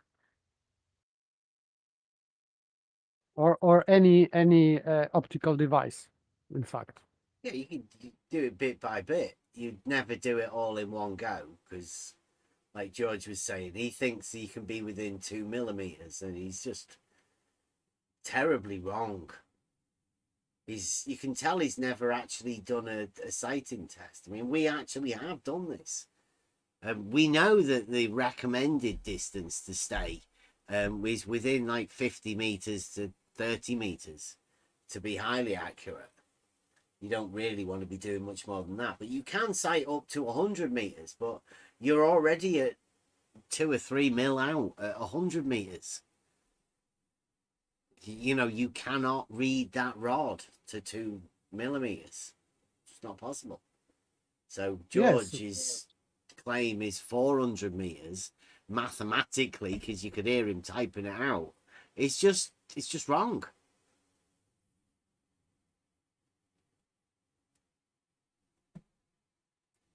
Yeah, I didn't say that you can measure anything, but maybe you could see something that this string is deviating from your line of sight. That's it. But no measurement. Yeah, you'd have to be able to establish a horizontal. Yeah. As we've heard just recently, some people think that that horizontal only exists as a point.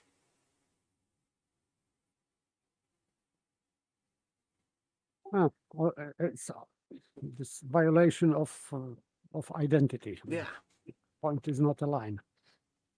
And the string is the perfect is what you're meant to be measuring the sag from. So you have to have that. And string is not a point. String is a line. Yeah. Curved or straight, whatever, but still it is a line. Right, well, I've got another one here, George, and the water level. It's a short one and a long one. Is everyone all right with listening to George? It's okay. Nobody's getting any of the. No, we are honouring George. Over distance. Well, like you say, if you have. I mean. Well, I'm saying if you're confident you can get the air out of it, then fine. Absolutely. Then go for it. Make as long a water level as you think you can practically do. Yeah. But you say that in order to get a horizontal, you need to establish the length and then do a calculation and measure up from the side that you want the horizontal setting at. Correct. Does that not seem a bit of a paradox? No. Where you can have different horizontals in different places. No, you just have to think about the what you're considering to be the shape of the surface of the water. But which one? Like, if you imagine, right, that you're at one end of the water level. Now, you're wanting to establish a horizontal. Mm-hmm. So you measure up a certain distance from where the end of the water level was. Mm-hmm. Right, so there is one line that goes from where the water level is to the other end at that height above, and then there is a line that goes from the height above to the other end of the water level, right? They two crossing horizontals. Yeah?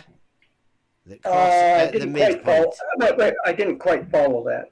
I got the water level part, but what about this horizontal line stuff? Well, you're going to establish a horizontal, right? Okay. Now those horizontals. Okay, wait. Back up. Whoa. Back up. No. Wait, please. Hey. Please. So. Just so that you don't lose me here. Let's say we have NA and NB on your water level. Okay. Where are you going to put your auto level? What? I'm not putting the auto level anywhere. We just got a water level. Okay. All right. Now, describe what you want to do again, but we have two ends to our water level, A and B. Okay. So the horizontal end A will be up from end B. Yes? Correct. Correct. And the horizontal at end B will be up at end A. Correct. Right, so if we draw those two lines, they would intersect in the middle. Correct. Now, if you go to the middle and set a horizontal, you would have a third horizontal line.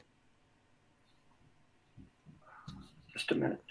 Let me, I just want to, that's correct, yes. Mm-hmm.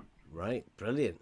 So, that would mean... They'll all intersect, those three lines will intersect in the middle. Okay, and then when you go... Yeah. So, at that midpoint, there are 3 different horizontals. Correct. Does that not sound a little bit weird? Well, it might to you, but it doesn't to me. If you are talking about a curved surface... Well, we're not. We're just talking about a level. Yeah, we're talking about how things actually work on the Earth using the spherical Earth. Now, if you had a flat Earth, then of course all those lines would intersect, and they'd all be one and the same horizontal. Yeah, level would be horizontal, yes. In that case, yes. But on the curved Earth, what you just described is what we would see. We would have 3 different horizontals intersecting in the middle. No. You don't want to take a mulligan on that one, George. Huh? You don't want to take a mulligan on that one. Take a what? A mulligan. No. You do realise you've just said that, like... Yes, I know what I said, Bev. I realize what I've said. Now, we can check this out with your auto levels. Now, follow me. We're on the same page here. We're doing really good, Bev. Now, say you were to... We're doing good, George. Yes, we are, finally, after several months. Hang on here. Let me think about this a minute. Now, to cite our horizontal... Buster. Yeah, that's what I feel like a lot of times, Buster.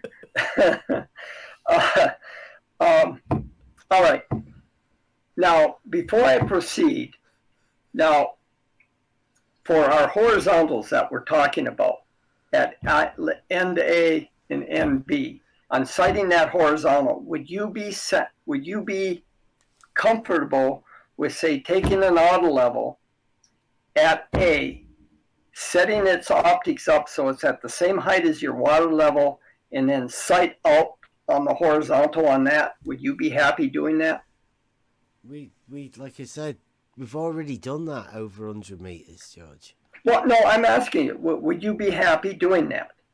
Would I be happy doing it? I'm telling you again, George, I've already done it. I don't care if I you've done wasn't it or not. particularly ecstatic. I might have had a grin on my face. We might have had a laugh and a joke while we were doing it. But, Bev, we were doing so good. Why disrupt this? Look, we were doing good. Why disrupt this? Please follow me on this. Because we're going to do an experiment. I'm going to outline an experiment for you. Wow. I don't care what you've done in the past. We're talking new thing. We're wiping the slate clean here. Okay. Now, we're going to take... You keep bringing your old stuff back up every time we say all right. anything. I've already done it. All right. We did all right until now. I guess there's no point continuing. Because you don't want to hear what I have to tell you. I'm not particularly bothered that much, George, no. Snowflake George is a bit of a bore, actually. Huh? Yeah, when you turn into that little child, George, when you start stomping your feet, saying, "Hey, listen." Well, I'm not stomping my feet. I'm just trying to tell you, hey, hold off. Don't tell me what you've done. Let's wipe this. Let's wipe the slate clean and think about a test that you could do using your water levels and your auto level. All I'm asking you is to just be patient and think about this. Got it? You want me to be patient and think about a new test that you want to devise? Yeah.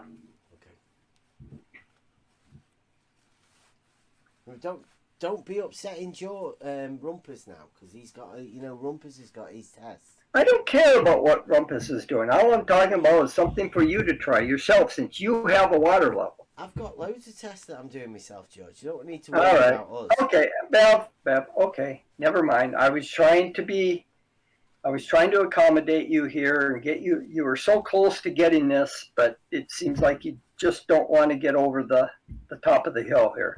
Yeah, George. I don't. All right. Well, I think we were so close. I think you've done enough damage tonight already, George. Okay. Well, sorry to have caused damage. Well, no, I mean you. Like. What, me? But there's some of the stuff you said. Well, I know you don't accept it, but I was getting close to show you how you could see if I'm full of bullshit or not. I've pretty got that sorted, George. Okay. I'm sure you do. Well, thank you, Bill. Yeah. Is there anything else I can answer for you before we wrap it up? I'm fine, George. I'm absolutely. Again, there is this.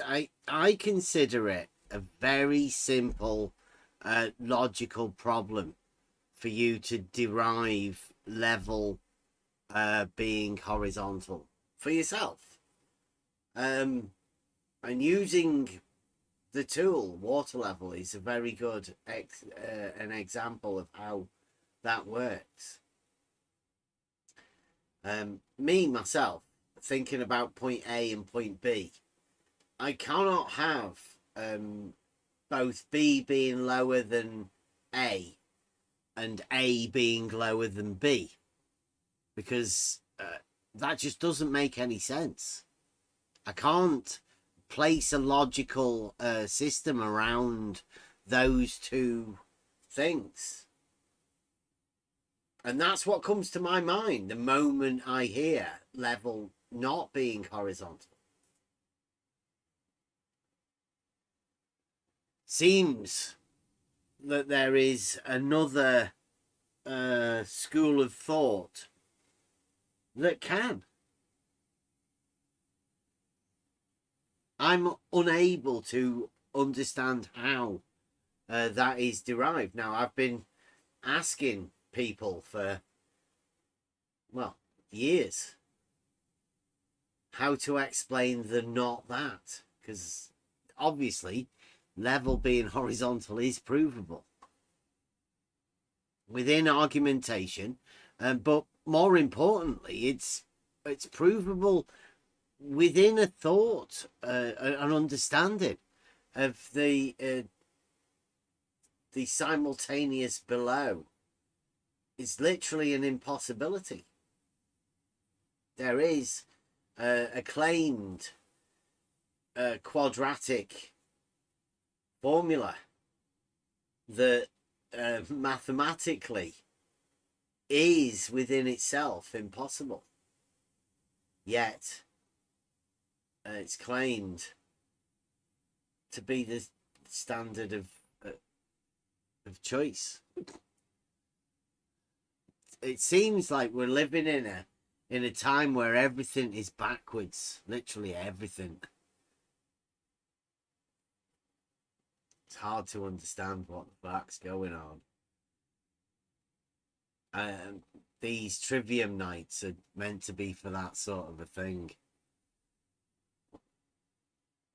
How to derive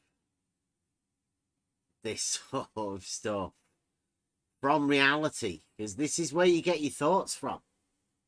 This is the knowledge that you gain is gained through your understanding of things, and within this arena this very simple logical argument comes down to this straight line and how that straight line relates to reality.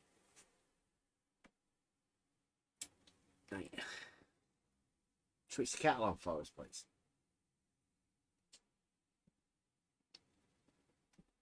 Got loads of these little clips. What? I'll do it. You're all right. Thank you.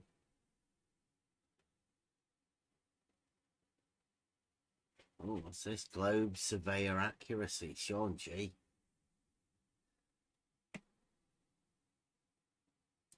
Yes. Right. So you go in Yes. precision, right? Yeah. So what that means is for everyone, so I can clarify it out.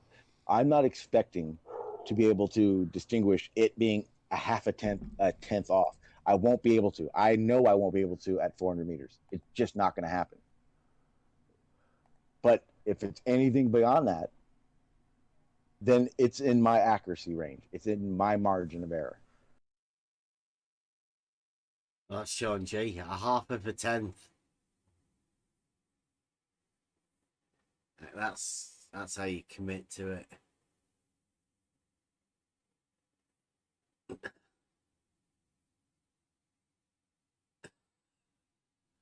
A half of a tenth. This one. Obfuscation. Look, check it out. It's the one Walter Bislin model for Jesse Kozlowski. Now, we all know that Jesse Kozlowski said that the water level drops from the horizontal like you did. But when they went to go and see Soundly, Walter Bislin modelled him the hump. And you'd tell him off for that, wouldn't you?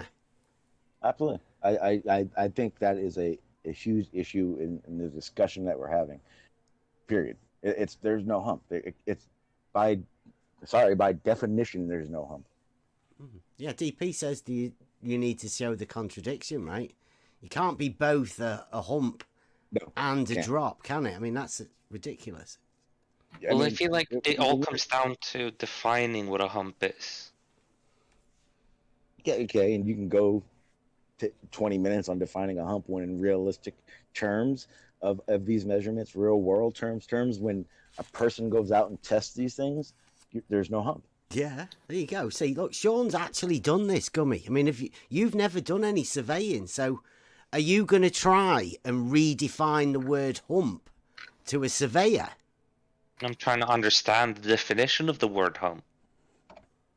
I would say the biggest definition I would say would be an elevation change, because there's no hump in curvature. It wouldn't be defined that way. But then you would say that so what I'm trying to say then is if hump has to do with changing in elevation, then the horizontal line does have a change in elevation. So would you call that a hump then, even though it's a straight line? Oh, no, but you would have a physical hump in between that would be measurable. There's no measurable hump unless you're talking topography. That's just the only way I can define. Oh yeah, of course. Yeah. But all I'm trying to say is the level doesn't change elevation, but the horizontal does change elevation. And so if you define hump as having a change in elevation, then a horizontal would be a hump by that definition. In that sense, yes. In the sense that you're saying. The problems it causes them. It's terrible. Horizontals don't change in elevation. That would be a rise over run. That's not horizontal. Horizontal is the run. You can't have horizontal having a change in elevation, because that would put it as the hypotenuse. And it's not. There is no slope to a horizontal. Zero slope. It is the run part of the thing. So problems caused by problems made. That's the state we're in. 4 years. I think we've been trying to tell people for 4 years now. Literally not a flat earther. We're just talking about reality. These sort of things, you can't get away from them. Level is horizontal. Put it on your globe model. Go in peace with your globe. But just make sure you're living in reality while you're doing it. What's this one? Gauss and Euclidean space. Let me make sure it's not too long. Oh, only 2 minutes. What about Gauss? I mean, do you reject the thinking of Gauss, Bert? He said that Gauss did Gaussian curvature that proved that the surface of a sphere is a non-developable surface, i.e. it cannot be expressed on a two-dimensional plane without distortion. So yeah, Gauss, I quite like Gauss. So yeah, no, that's the point. That's exactly the point I'm making, and I knew you read something about Gauss. That's why I brought it up. So what you're saying basically is the fact that if you know the sphere is out almost, you know, you're saying is almost outside the bounds of being able to be dealt with through Euclidean geometry without taking segments. No. A sphere is a three-dimensional Euclidean shape. It's within the. But you can't turn it into a two-dimensional shape, so it's non-developable. That's the point I'm making. So that's where Euclidean geometry breaks down. If you want to transpose it into 2 dimensions, you've got a problem in Euclidean geometry, don't you? It's not sufficient. So you want to turn the surface of a sphere, three-dimensional object, into a two-dimensional plane? No, I'm just saying that it's a non-developable No, you. object, I'm saying which you. means, sorry, can I finish my point? Go on. No, that's not what I'm saying. What I'm saying is that under Euclidean geometry, unless you deal with three-dimensional objects, you know, non-developable objects in a certain way, you have issues with it. It's not sufficient. That's why Gauss came in, and we have Gaussian methods. Mm-hmm. You know, and then you can go to various other people. His methods, methods. that particular school of geometry. His methods go to prove the surface, right? So, like, if you are up the top of a mountain and you measure points and angles from a triangle, and you get 180 degrees within that triangle, do you know what Gauss said? No, I don't. Oh, he said that's on a plane, right? That you are in Euclidean space, so therefore you use Euclidean geometry. That is where triangles have 180 degrees. Yeah. So if you use Euclidean geometry, then you are living in Euclidean space.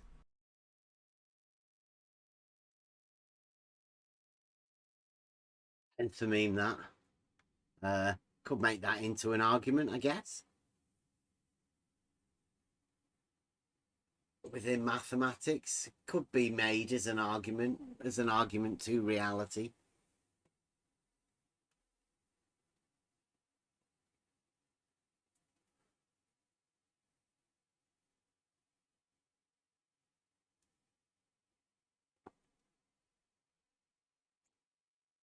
Let's see, we went over the McToon one last night, didn't we?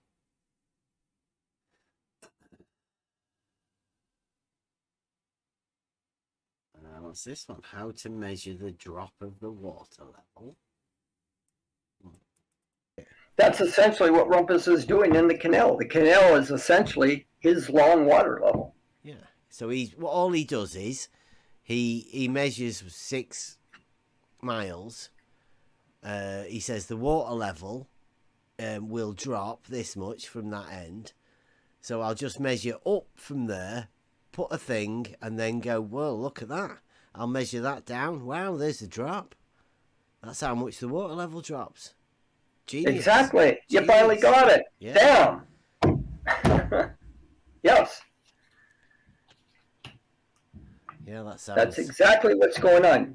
Set a horizontal. Did you hear that? I miss George. I'm with Mike. How could you not miss a character like that? I mean, once you've talked to people within this arena, then there are characters So the method we just chose there was to measure 6 miles horizontally, then measure up a distance, and then go, hey, look at that measured distance there. Hey presto, there's the drop of the water. That's what George said was the method.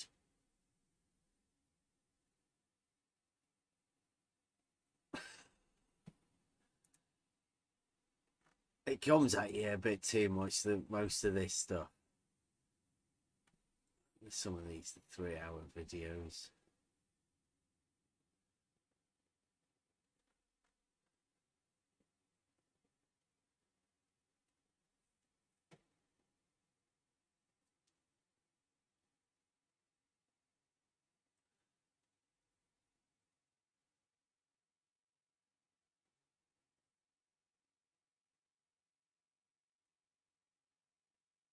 Jesse's 3 coplanar points. Well,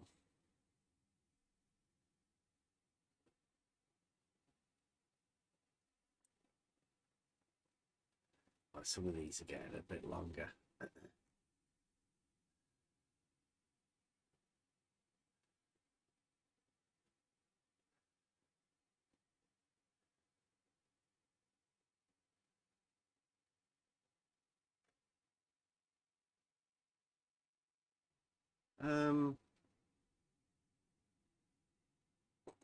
Pre-leveled wood. Oh, yeah.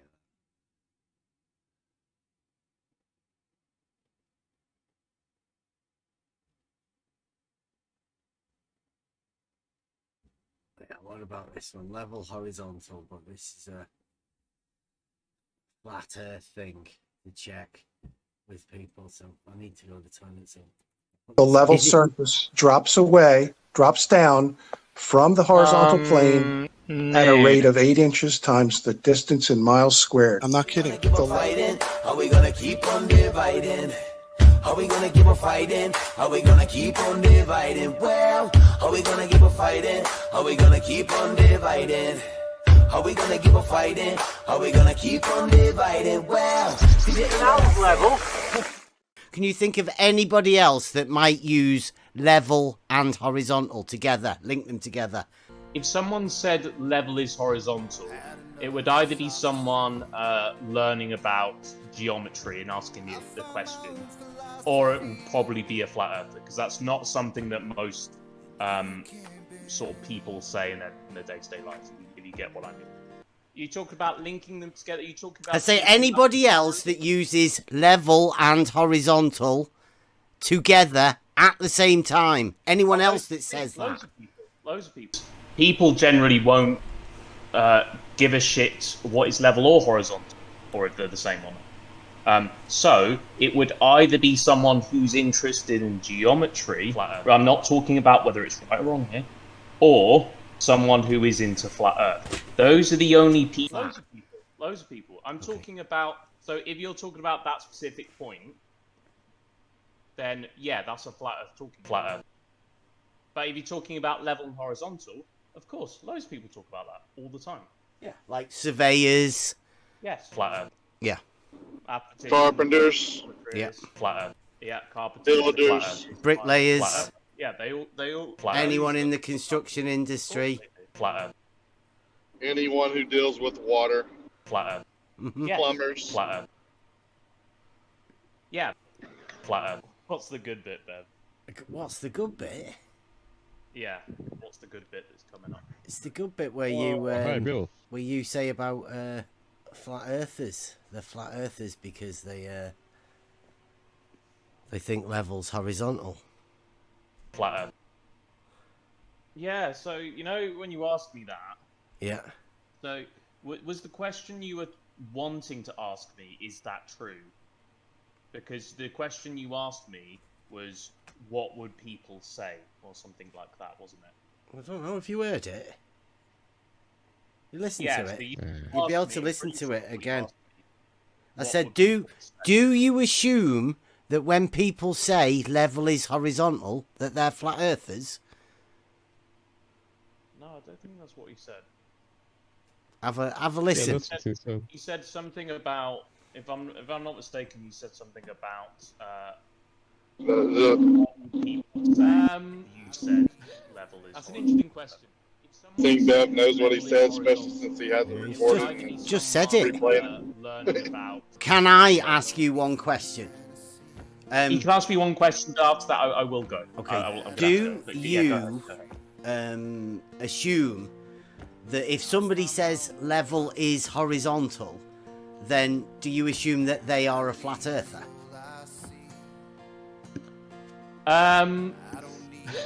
That's an interesting question. If someone said level is horizontal, it would either be someone learning about geometry and asking you the question, or it would probably be a flat earther, because that's not something that most sort of people say in their day-to-day life. If you get what I mean. Okay, what was the question? I said, do you assume that when somebody says level is horizontal, that they are a flat earther? And you said, yes, either that or they're just learning geometry. Now, I don't know anyone that's just learning geometry that learns level is horizontal. Flat earth. So I don't know why you'd link that, unless you're talking about actual geometry. No, so I think you don't really understand what I thought. So I thought the question was. You can ask me one question. After that, I will go. Okay. Do you? What would people say? Would people say that or something like that?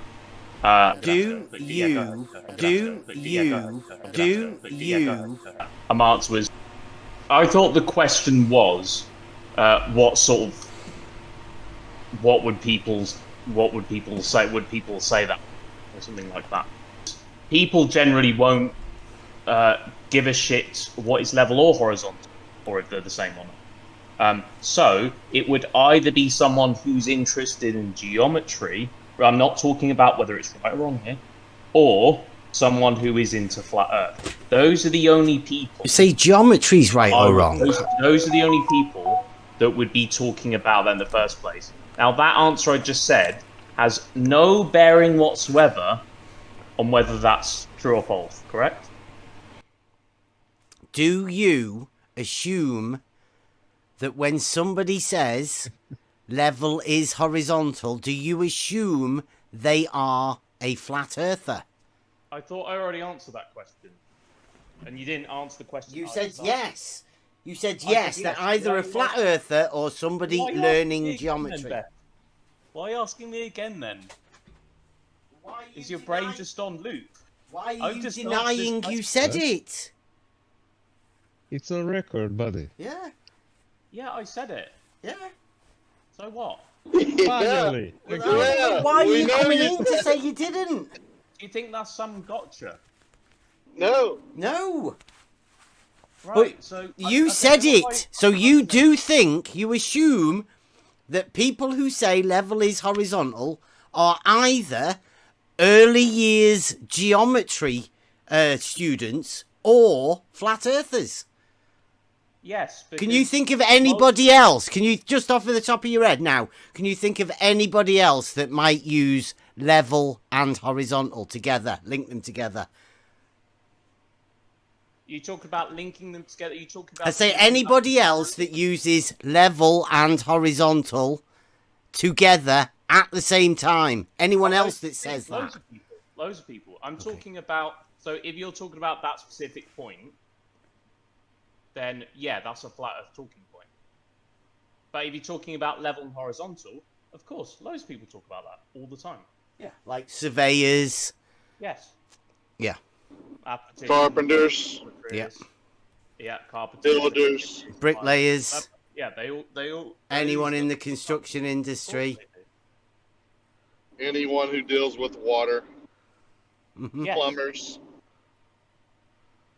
Yeah, but they don't all think the Earth is flat, do they? If you enjoyed the content. Okay. So there you go. There's the crux of the matter. We're dealing with if you say the fact of reality that's a bit hard to go against, then to a group of people, you're going to be a flat earther, even if the fact that what you're saying is a proof that the earth is not flat. Even then, we live in such a modern day contradiction that this is where we're at. Mike Jones, thank you very much, Mike. Mike says, I'm with you. I genuinely miss George. But what happened to our buddy Beddy? I thought he wanted to shill for geocentrism and religify the globe tonight. I know, I wanted to hear more of it too. It's a shame, but I mean, something might have happened, something, you know. It's not like Beddy. I don't know whether he's been on the YouTube commenting on anything today. Has anybody talked to Beddy today? He might not be well. It's not like him to do this sort of...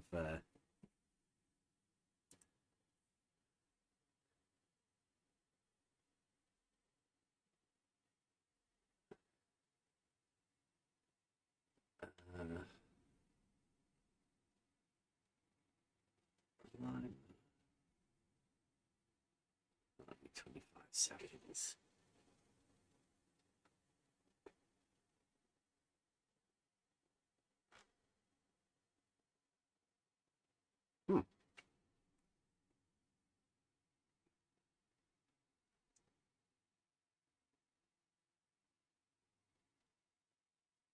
Logic. 4 minutes. Logic. I don't know what any of these are. So, what about if I was to give you some other logic? Fair. You can try. If the Earth is a sphere, spherical object, P, you'll take that as a premise, a P? Yeah. Okay. Yeah. Then the surface of liquid water at rest must curve, Q. Yeah.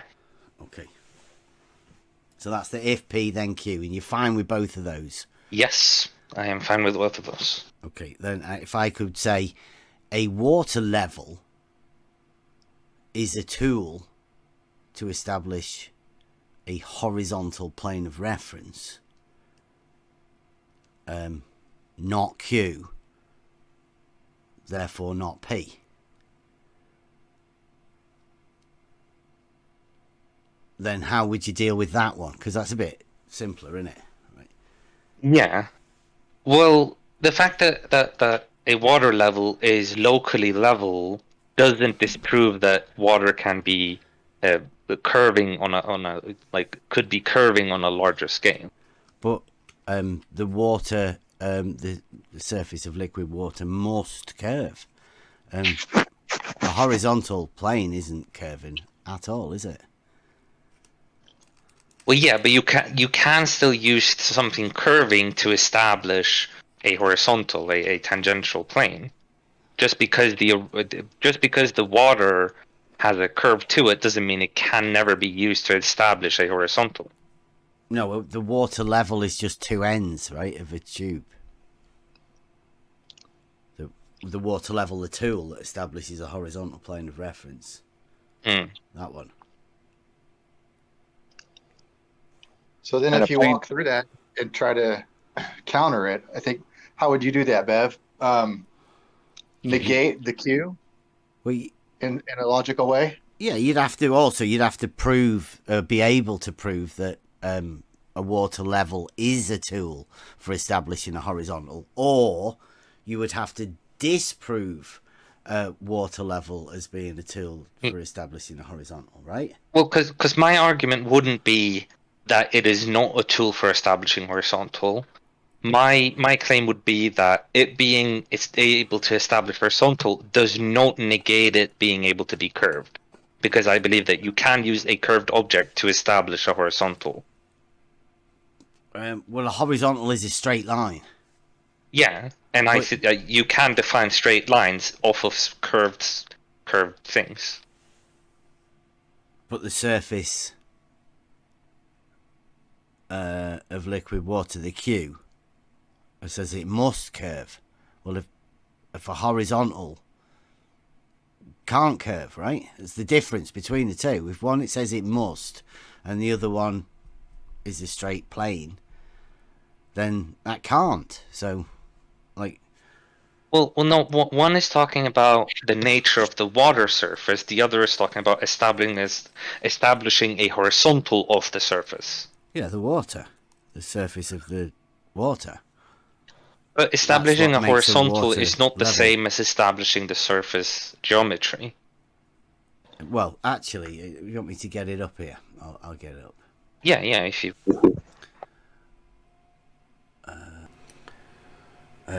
any device utilizing the surface of liquid water to establish a horizontal plane of reference. So the surface of liquid water. It's only logic, though, isn't it? Only Modus tollens. Okay.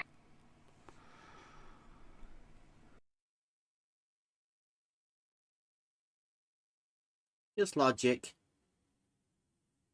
Only a Modus tollens.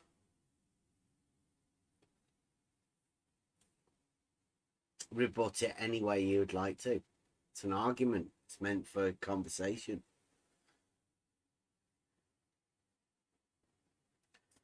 That's why we make these arguments. I don't know who that one was. Was that Morty?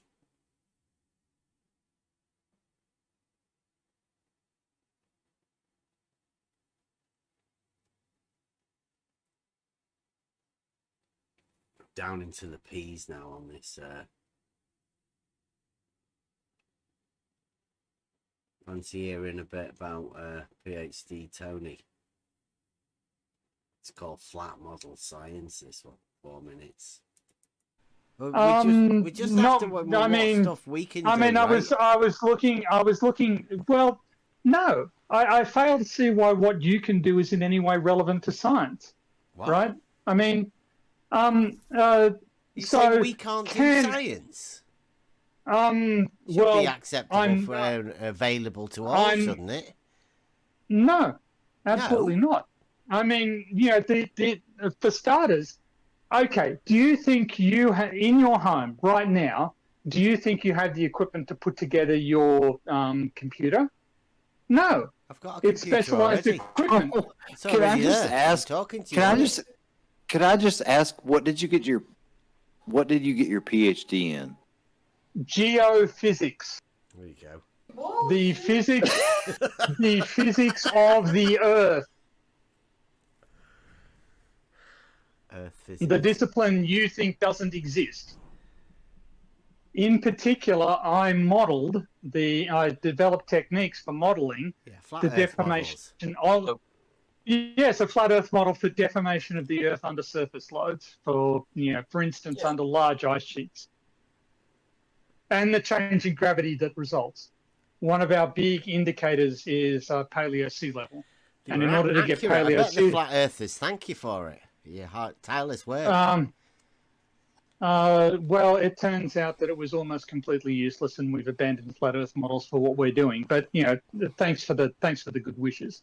Not for me. I bet the flat Earthers. You never tell them that you tried to do it for them. No, I tell them all the time. Because so when everybody says up, where are the flat Earth models, you say PhD Tony's got them.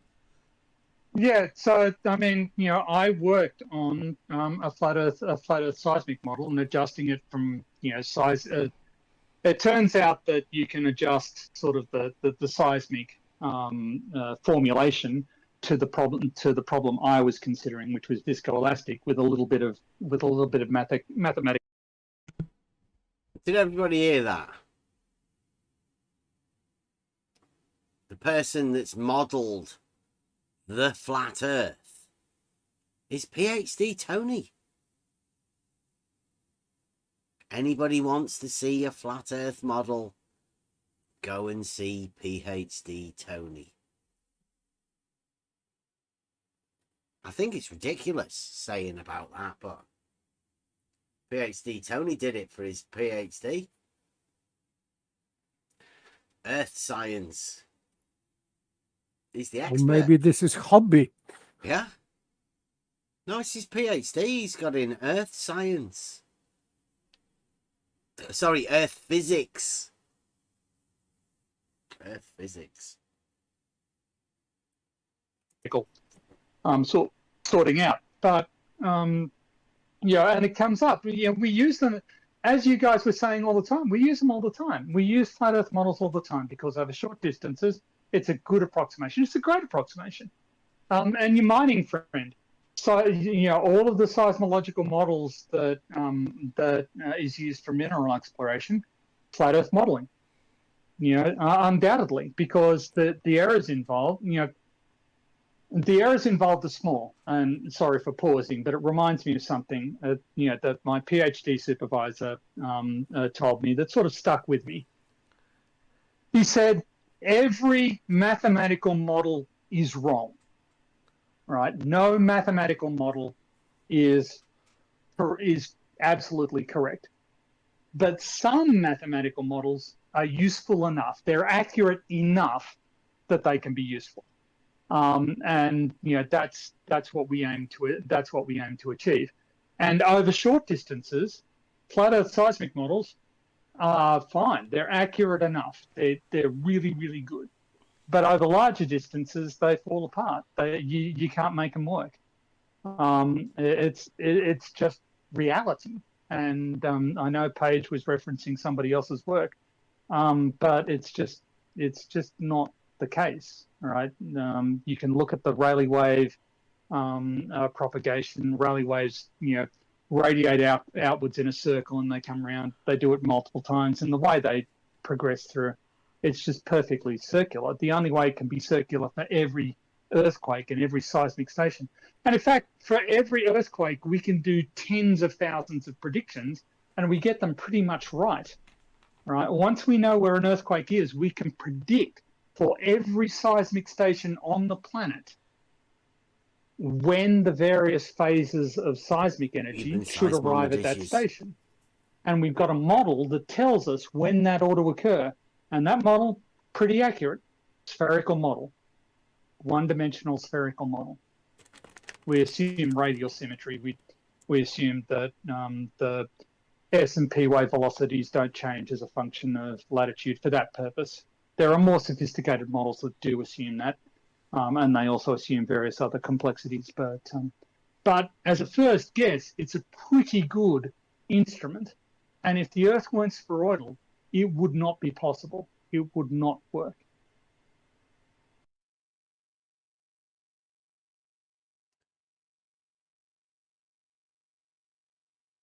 So I think we can safely say, if it wasn't a globe, then the flat Earth models wouldn't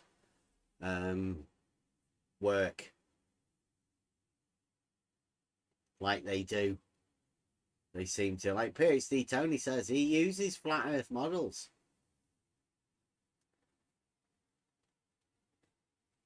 In his PhD thesis, and like all of them, all models really are those. I mean, even elevation profiles and all of that. Level is horizontal. Some people think that's flat Earth, but I mean it's just reality, really. When PhD Tony was making a model, he was making a reality model. He wasn't making flat Earth models. He thinks they were flat Earth models, but it was just reality. Some people have a problem with just reality being just reality.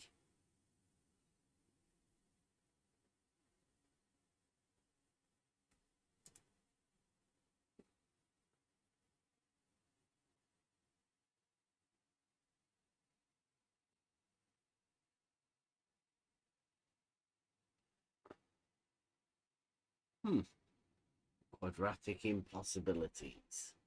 Let's see what this is. This is old stuff. How does that work on a ball? Well, just how does it work in reality? Yeah, It's a math problem, not like a globe so problem. Over 1 mile, you've got 8 inches. What's that? 2 miles. 16. Come on, what's 2 miles? Do a little bit of maths. Yeah. 16. Ooh, slope Earth. Nice. Come on. No, what's that's wrong, that, what's 2 miles? 16 inches. Oh, wrong. Come on. Wrong. Quadratic. Wrong. Quadratic. Come on. Quad. 32 inches. 32. There you go. So from mile 1, if it's 8 inches, what's it from mile 1 to mile 2 if it's 32 inches? Is it really like that? I thought it was 8, 16, 32, 64, like that. That's multiplied by 2. So each time is 4 times? Float, mate. No, Yeah. times it by itself. It's a quadratic why equation. they It's say 8 inches per mile impossible squared. to figure into reality. Because from the centre, you've only got 8 inches either way, but from one end, you've got 32 inches. And how is that possible? It just isn't. It's impossible. Baller's Canal. Yep. Impossible. Impossible. And I would like, I don't even know why we're arguing against somebody who doesn't know the quadratic formula Yeah. of Earth curve when they're telling us that it would work out over 2,000 feet or 3 miles or 4 miles. I would like for you to sit in an engineering meeting and tell that engineer that's plotted this out on a planar surface to the very 1/16th of an inch in most site plans and tell them that it really doesn't matter.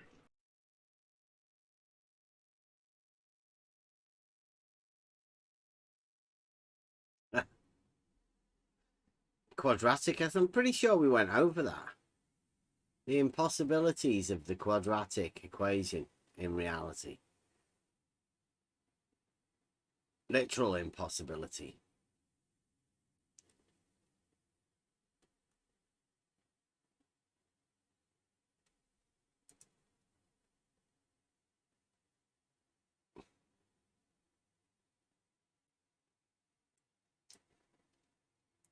Quick question.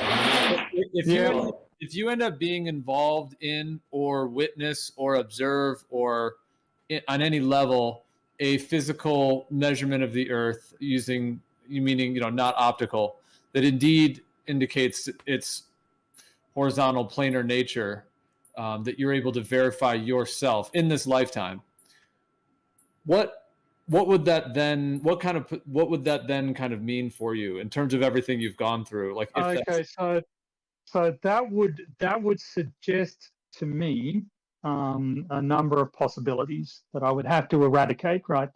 So I would have to eradicate the possibility that I was being conned, that I was delusional, that I still had a strong grip on reality. If after assuring myself of those things, the observation was still in place, then I would want to know about the behavior of the other systems now.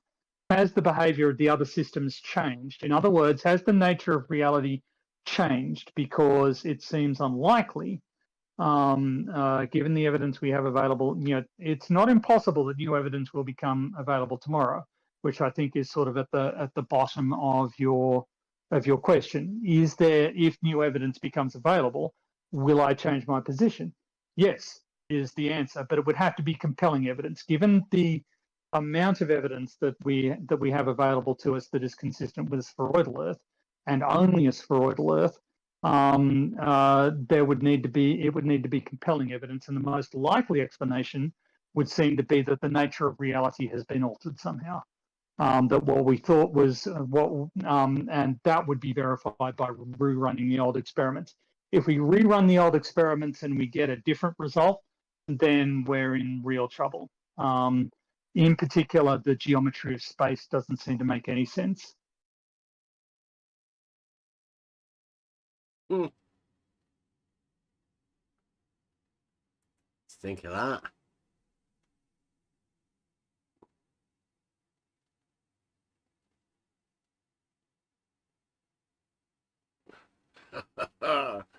That's a bit much to take on, right? If it became known to some people that level is horizontal, first off, they'd have to check that they are clinically sane, which in PhD Tony's case might be a little bit difficult.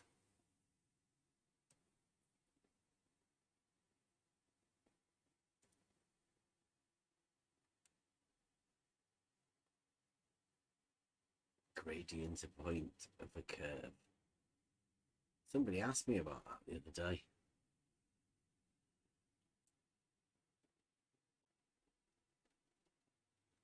What about this one? 6 minutes, spaghetti. I would propose that if your goal is just to realize Euclid, you could do it much cheaper and much easier. Let me demonstrate. I have here a piece of spaghetti. It's a straight line. I have a second one. If I overlap them,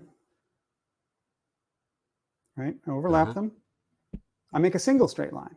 Yeah.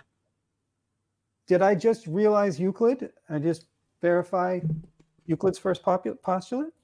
Well, it is in a plane. You see, that's the thing. It's a plane that you need to establish because book 11 is the solid geometry. I'll put them on a cell phone to make sure that we have a plane. Now, have I realized Euclid? I don't know. What do you think? I think my test has all the elements that you listed you wanted. I've got a plane, and then I have a line that lies within the plane, and another line lying within the plane. That's all you asked for. So I did it. And I did it in seconds. Why did you guys spend so much money and time? There must be something more. What? I mean, surely you have other straight lines and planes. I don't know. I'm not really with you. What's a tool for establishing a plane? What tool would you really go to spaghetti? I used a cell phone. Would you agree that the face of my cell phone is a plane? This is great. I don't know. Would you get anybody, because this is realizing Euclid, right? So we need a plane. So here I have a plane. Yep. Right? Yeah. What's the difference between my plane and your plane? No. Then, I mean, I don't want to diss your test or anything, but it seems like you went to a whole lot of effort here. That we had a good time. Necessary. Oh, why? What do you mean don't seem necessary? Seems we had a great time. Me and my lads had a great day out. We got a load of good filming. I got to have a day out. We spot on. We did a test. Okay. I don't like what. All right. No, that's good. That's good. And so I want to clarify something that I think is a misunderstanding about your test. I think people are misrepresenting your test, possibly including myself. I think a lot of people think that your test was designed to show that water levels create a plane. No, we know that. A water level is a tool for establishing a horizontal plane of reference, right? I mean, right. So this test of yours in no way questions that fact. It does not discern the plane or linearness of water levels. Well, obviously, if we want to establish realizing Euclid, you have to start off with something that establishes a plane. Do you not? I don't know. It was your idea to realize Euclid. I didn't know what you were trying to do, right? Yeah. That's it. And what does that mean, realizing Euclid? As you explained it to me, it was you take a plane, you make a line within the plane, right? You take a plane. I think we can all agree that this is pretty planar, very planar, and that there's a line. So spaghetti. Now I have a line within plane, right? So spaghetti on a phone, but I mean, yeah. Yeah, spaghetti on a phone would do the trick. But I guess I didn't get the fresh air and sunshine that you guys did, right? And the timeout with buds. That that's definitely worth. We did it at the side of the canal. It was great. Yeah. Okay. So that sounds really good. I just want to make sure, and I think this is your opportunity right here to make it really clear that in your test, you in no way were attempting to discern that water levels are horizontal, are planar, are linear. That was not part of the test, and this test does not show it in any way. It uses it, doesn't it, in order to establish that plane? Right. You make the assumption and then just run with it. No. It in order to be able to say that no straight line, no part of a straight line can lie within a plane and another part without it, or in a higher plane, or whatever, right? That's what the test is there to show, whether we can actually realize Euclid. Whether you can realize Euclid. Well, yeah. I mean, I don't know why that's a question. Can you realize Euclid? I did it with spaghetti and a cell phone, so of course you can. Right? Why would this be a big question? Why would what be a big question? Whether you can realize Euclid. Realize Euclid? Yeah, right. I mean, with pennies. I mean, well, yeah, you could do it just by drawing a circle and saying it's got, the ratio of this circle, the diameter to the circumference. It gives you pi. I mean, boom, done it. I've realized Euclid. But that's not really the same sort of thing. I mean, if you know what we do when we go out to show people what happens with these surveying tools, and we're definitely all about level. Okay. That's the server. Okay. We've been on the level first, and then next level. Okay.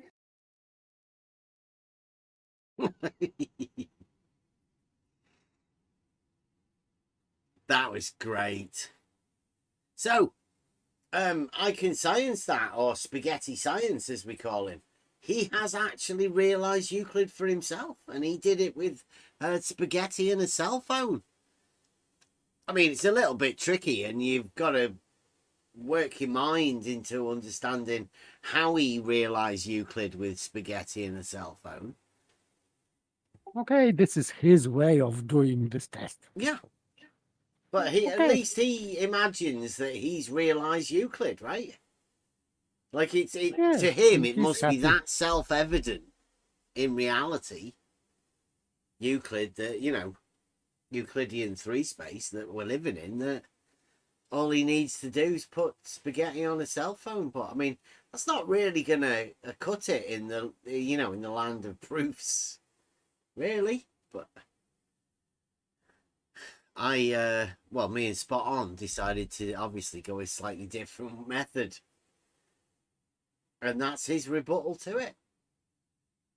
That's fine.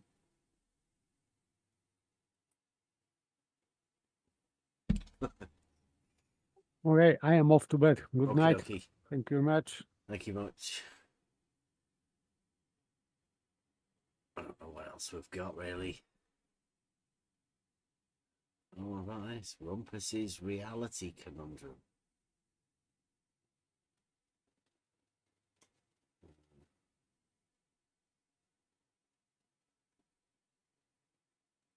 Yeah, straight lines in spherical geometry on the surface of a sphere are curved. Is that the geometry we use in reality, Rumpus? We've got the problem with.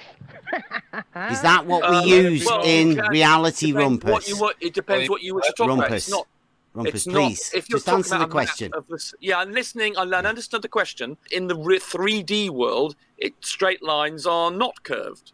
Yeah, and straight lines in spherical geometry on the surface of a sphere are curved. In the 3D world, straight lines are not curved. Right, okay. So if we're surveying and we're using a horizontal, that's definitely a straight line, isn't it? Like a real straight line. Yes, like not yes. curved line at all. It's a straight line.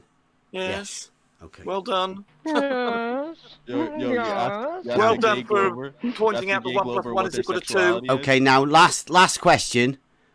The water level has 2 points at each end where the water level is. Now, if you were to join one end of that point of the water level to the other end of the point of the water level, would that be a straight line?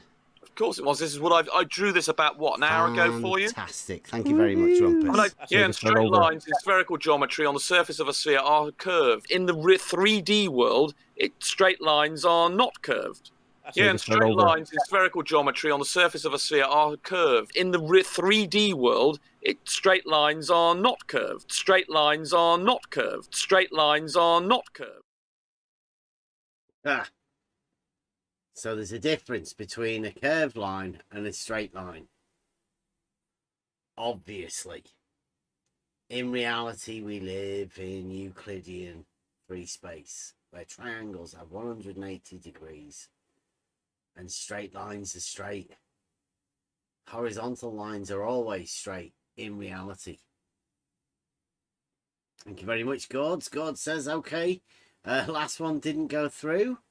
Question mark. Anyways, I'll try again. Hi, guys. Well, this one did come through, Gord. Thank you very much. I hope that it just wasn't a comment that you said earlier.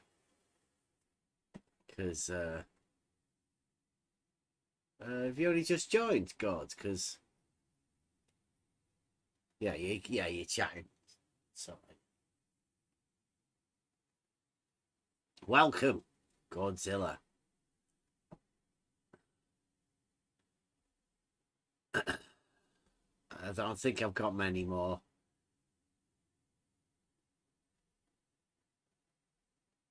Shortish clips.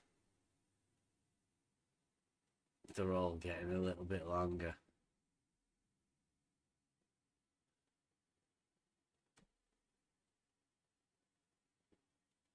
Good to see that you were listening in, Rumpus.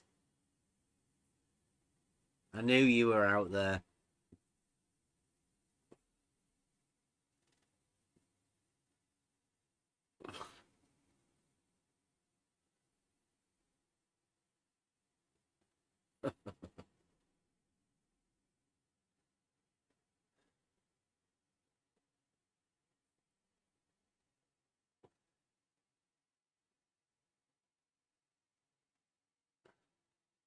Yeah, Rumpus, we do understand the difference. One of them is reality and the other one is not reality.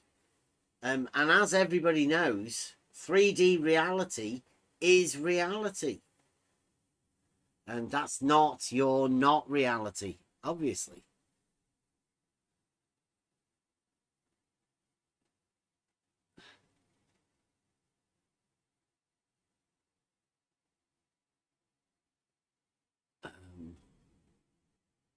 Spherical coordinate problems? 4 minutes.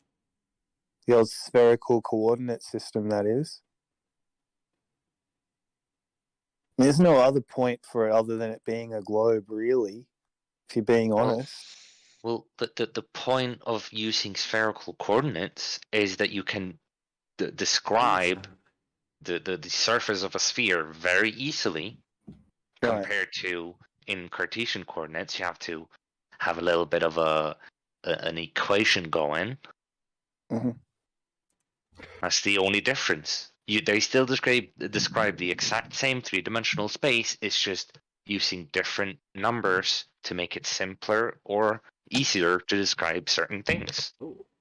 How do you get it? Oh, this one's a bit better. He's not going to want to come and talk. I can tell you that. No, I don't doubt it. They're going to need the geometric horizon, which is they don't have. Yeah, just saying there is still always an argument from a globe trencher's point of view, and that is the argument that they'll have. I already know. They've already had it. I've already had it with them on other occasions, so I know what their argument will be in terms of juxtaposition in false dichotomy, if you want a nice long title for it. But I understand what they're going to say. Well, there's standard refraction because that's based on the law. But where is the geometric horizon in this photograph to give them the standard refraction? It's not there. You know, we do have a geometric horizon, though. It's horizontal. Right? Cleary? Hey, what's up? We do have a horizontal geometric horizon that we see. You know, we don't see a curved sphere edge. That's true. But it is geometric. It's optical. Okay, if you like, you can utilize it in that manner. You're assuming the Earth's a flat plane when you do so. Yeah, it's parallel planes, you know, with elevation. The horizon visual thing. Yeah, horizontal is a geometric term, isn't it? Absolutely. Yes, but then you're assuming the Euclidean in the first that's instance. just the definition of horizontal. Parallel with the plane of the horizon. Horizontal's perpendicular to vertical. They're both straight lines. I mean, that's geometric. It is assuming Euclidean geometry. It's not. Horizontal isn't assuming Euclidean geometry. It's a straight line. Straight lines are straight. Let's reword Hold on, it. he's right. He's right. Hold on. Euclidean Hold on. geometry. He's right. He's got me. You're right. I'll have to concede there. You're right, Bev. It's not even being pedantic. You're absolutely correct. I don't have to assume anything Euclidean. I'm just so used to the assumptions that are made and having someone play devil's advocate as a fundy. I'm wired that way. But you are right. No, it's just horizontal. Why do I need to assume anything? You're absolutely correct. Yeah. The way we describe the space that we're in, I'm sorry, Nathan. The way we describe the space that we're in is Euclidean 3 space, right? X, Y, and Z, Cartesian coordinates. That's how you survey. That's how you measure elevation based on a horizontal. That's great. It's just a position of even altitude. In reality, it's used by everybody, and everybody understands a horizontal reference, right? And they all understand the vertical. Horizontal and vertical are perpendicular to each other. I mean, that's a geometric fact of reality. Nobody needs to go around that. I don't think anyone is willing to argue that horizontal isn't a straight line either. So, indeed, yeah. The distance is a measured horizontal distance from A to B. Now, they had Blackpool Tower along the way there. So they had a vertical distance of the mountain and a vertical height of Blackpool Tower. Now, those two verticals in their drawing, using the trigonometry that they used, were both right angles. They were both right lines, which would have made them parallel to each other. It's the only way triangles work in reality. That's the basis of surveying. I mean, that's what we've been doing all this time. It's just trying to base on, is level horizontal or is there a curve? Loads of people say there's a curve. It appears Ranty now thinks that horizontal baseline has a drop to it. I don't know how that occurred from looking at a picture, but yeah, it's horizontal and the vertical. Insanity. What is going on? Just knows willing ignorance. He's just playing around. Yeah, I think he's trolling them. I think, seriously. I think he's trolling them. This is as though he's leading them into this conversation right now. What Ranty has to do now is explain: is there a drop or is there a hump? Which of the globe Earthers is he? With the water level dropping from your position, or the water level humping in between the two ends of your water level? Like, you know, that's the age-old baller paradox. Ballers don't want to do it. I think they've pushed Ranty up to have a go at it. It's going to be fun times. I think he just likes to steal people's money. I don't want to say that, but it just adds up. You know, I don't like judging people, but when they show what they're doing, it's not really judgment. It's just saying what they're doing. He started, you know, with the fear mongering last year with this. You know what I'm talking about. I don't want to get into it really, but I knew from the get-go. I didn't watch the dude, but as soon as I watched him, it was like, oh my God, why is he on Nathan's show at all? And then I was glad to see him go. Dumbass. He's incoherent. He has no science acumen to speak of. He thinks because he's gone out and taken pictures, he's like some flat earth guru or something. He's a delusional Dunning-Kruger numpty dipshit. I'm glad he's over there. Stay, please.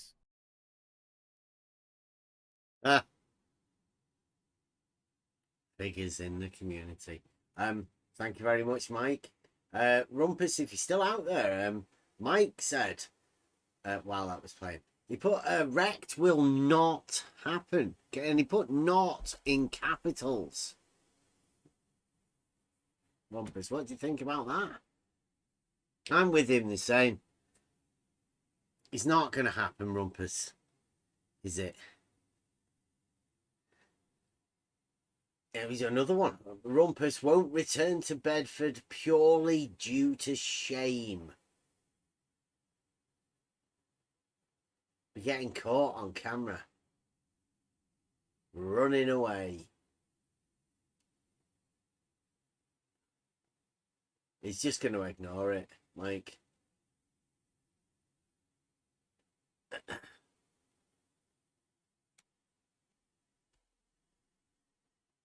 Yeah, that's not finished. It was a bit of a chat.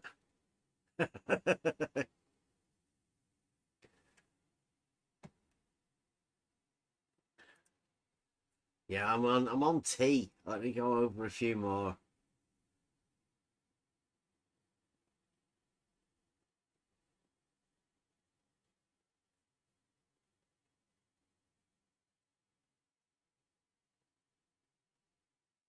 Yeah, you guys are mods. You know what to do.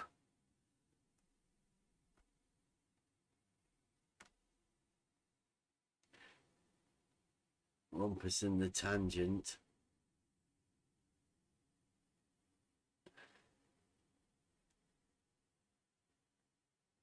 Rising horizon. Too much.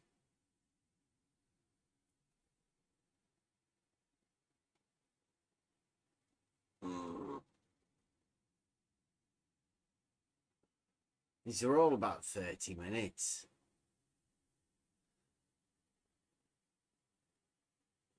Did we listen to that? Water level is a horizontal plane. It's 15 minutes.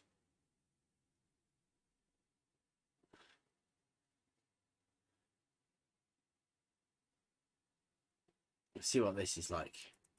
Water level is 3 coplanar points, and bam, there's the radius of the Earth. on the level. The way I phrase it is a monument to the curvature of the Earth. It really is. Level. It really is. Level. And bam, there's the radius of the Earth. Water level is horizontal. A horizontal plane. I mean, my answer to a stupid argument like that is, well, Merriam-Webster Dictionary defines level as conforming to the curvature of the surface. A horizontal plane. How do you argue with someone who's just trying to use definitions and doing it incorrectly? And doing it incorrectly? And doing it incorrectly?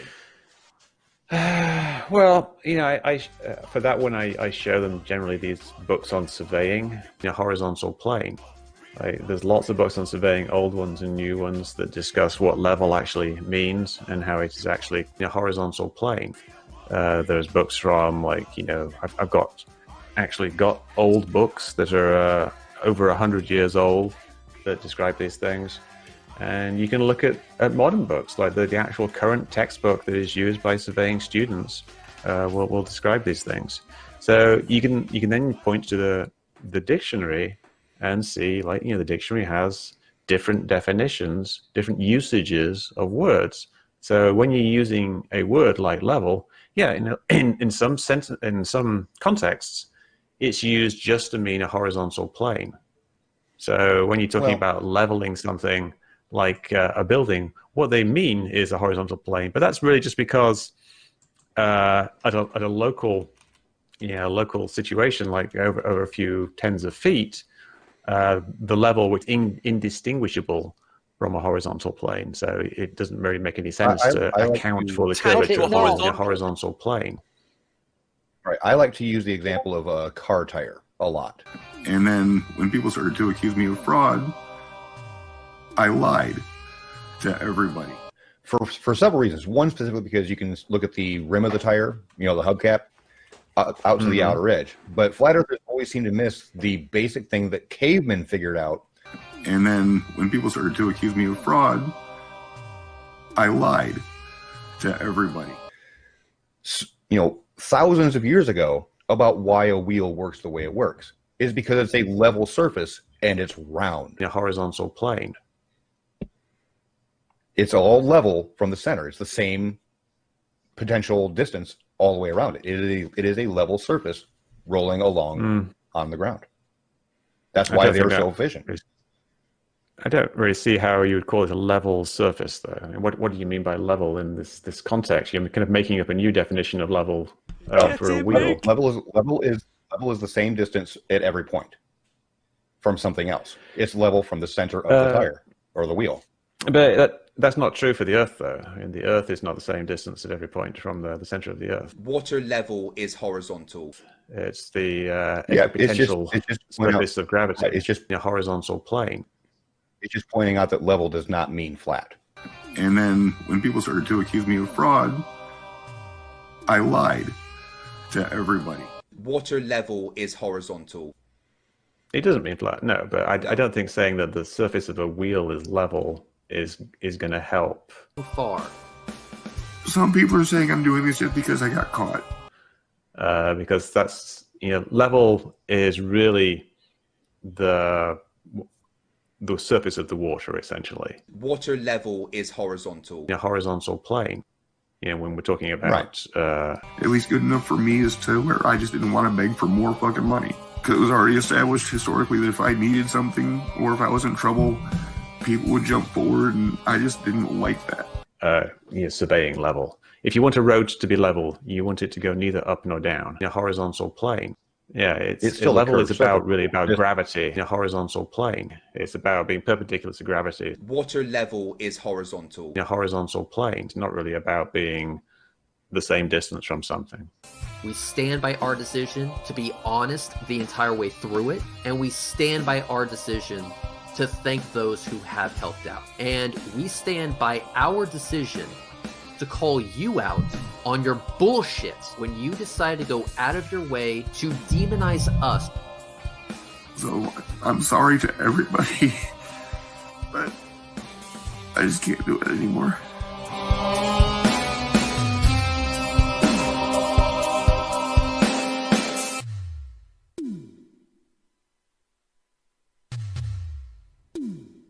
Jesse, you said the level is not horizontal. So is the level a measurable drop from the horizontal? A horizontal plane. I did not say that the level is not horizontal. A horizontal plane. I said horizontal and level. Water level is horizontal. Are coincident with each other at one point only. A horizontal plane. And that's at the plumb line where the observer is.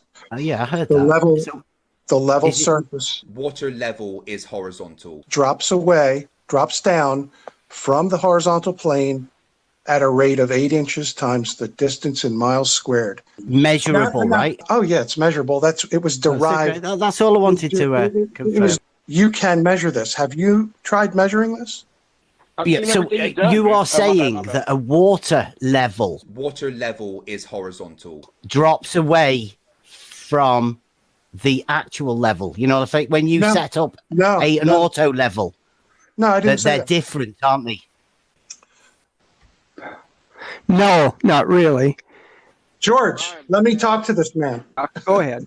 Go ahead, Jesse. Thanks. Okay, so how many more times must I explain this to you? I've explained this to you on Twitter, on YouTube, and now we're here in person finally talking to each other. Yeah. How many more times? You're saying that level Water level is horizontal. drops from the horizontal. A level is a tool that establishes a horizontal. My question to you is, this is my question.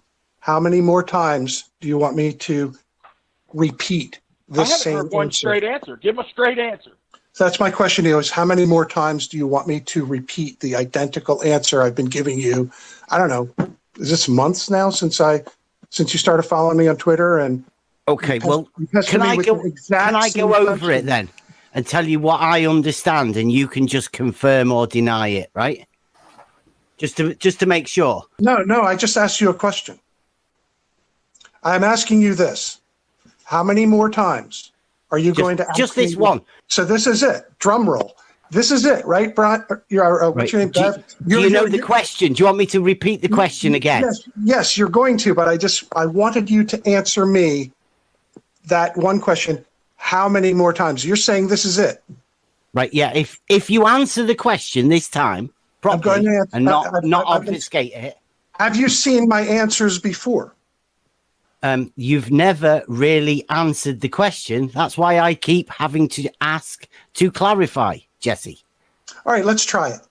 Okay. Do you want me to give you the question then from full?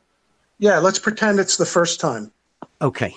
I'm at the side of a canal. Water level is horizontal. And I have set up an auto level, right? That is establishing a horizontal plane line of view, right? Through the crosshairs. Correct. Right. And now I am at the side of a canal. Now that canal is water level. Water level is horizontal. It is horizontal too, I say. A horizontal plane. But you say it drops away.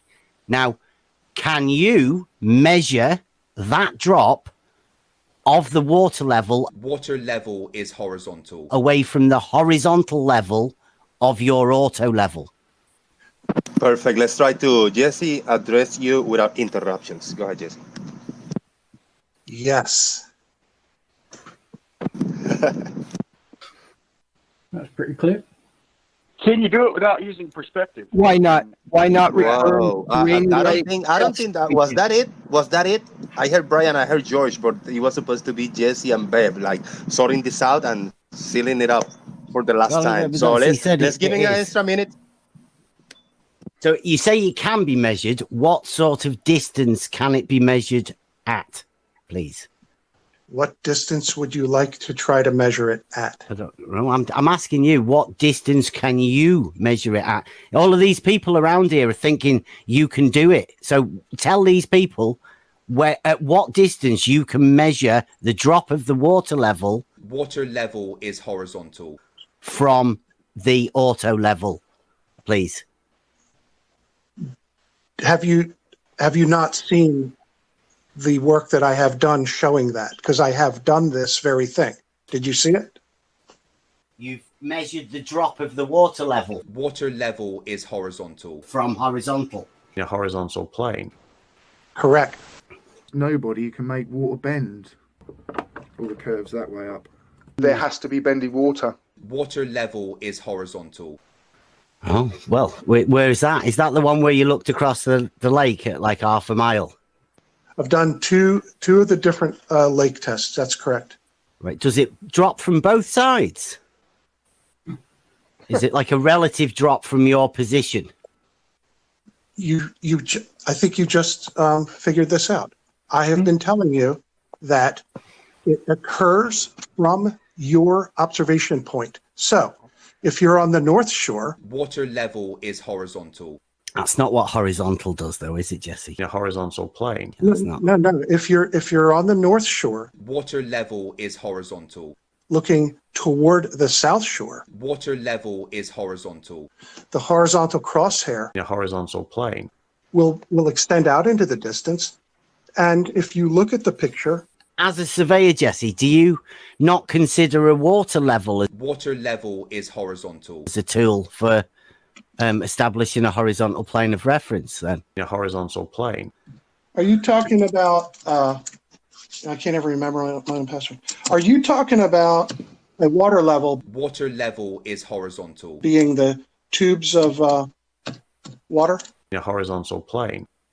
Yeah, just tube. Yeah, just a tube filled with water. Yeah. You know what they use them for, like local construction projects. You know, they don't measure miles and miles and miles with those, right? A horizontal plane. Well, I mean, like a canal's like a big one of them, really, isn't it? A horizontal plane. It's just a big trough filled with water, right? Water level is horizontal. A horizontal plane. It's not the same as a cube filled with water. Farmers Boy, did you say they're curved? A horizontal plane. You understand it's not the same as a cube used over 20 metres. You're all jumping in to help him. Is it? I think you no, I'm not helping anyone. It was just a comment. Yeah, canals curve. Yeah, canals curve. Yeah, canals curve. Yeah, canals curve. Yeah, canals curve.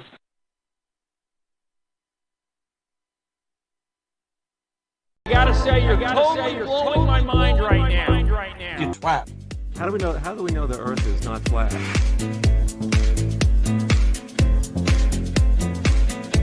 We don't. It's flat. That was that.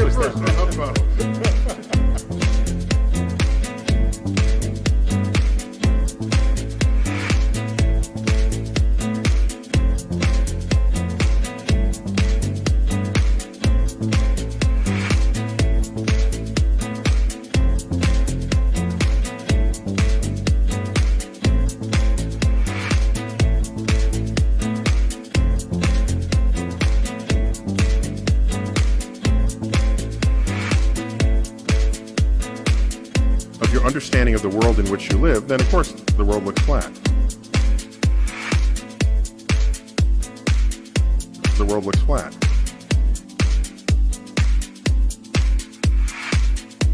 The world looks flat.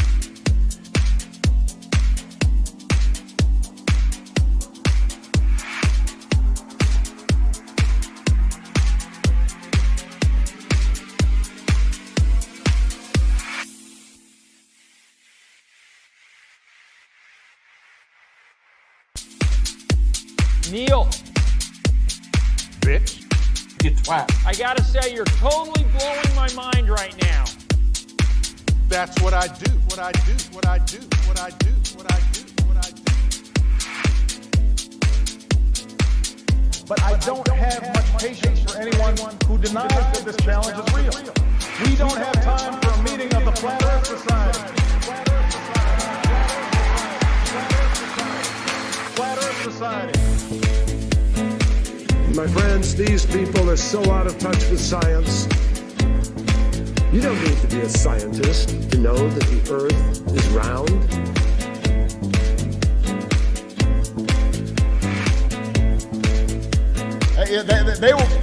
They must have been founding members of the Flat Earth Society. They would not have believed that the world was round.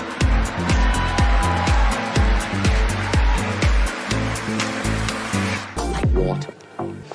Now you put water into a cup, it becomes the cup. You put water into a bottle, it becomes the bottle. You put in a teapot, it becomes the teapot. Now water can flow or it can crash.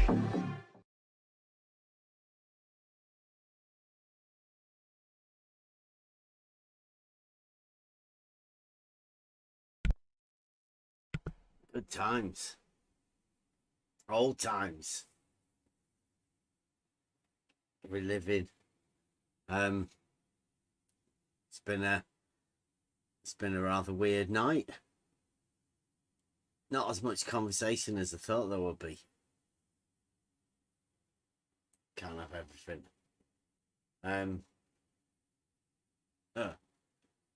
It's quite a good one, that, at the end.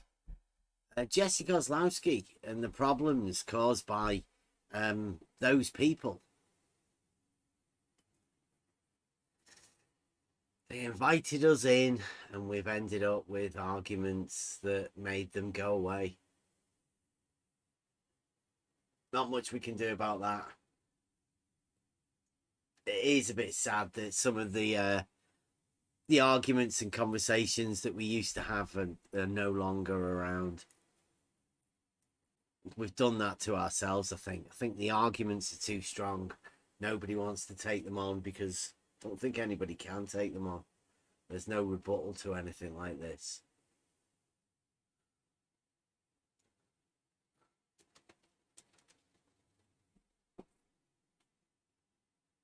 I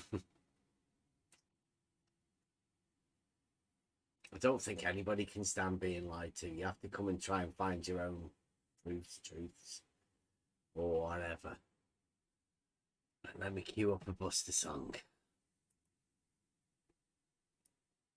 Anyone got any requests? Oh, nobody really here. Let's see what have we got.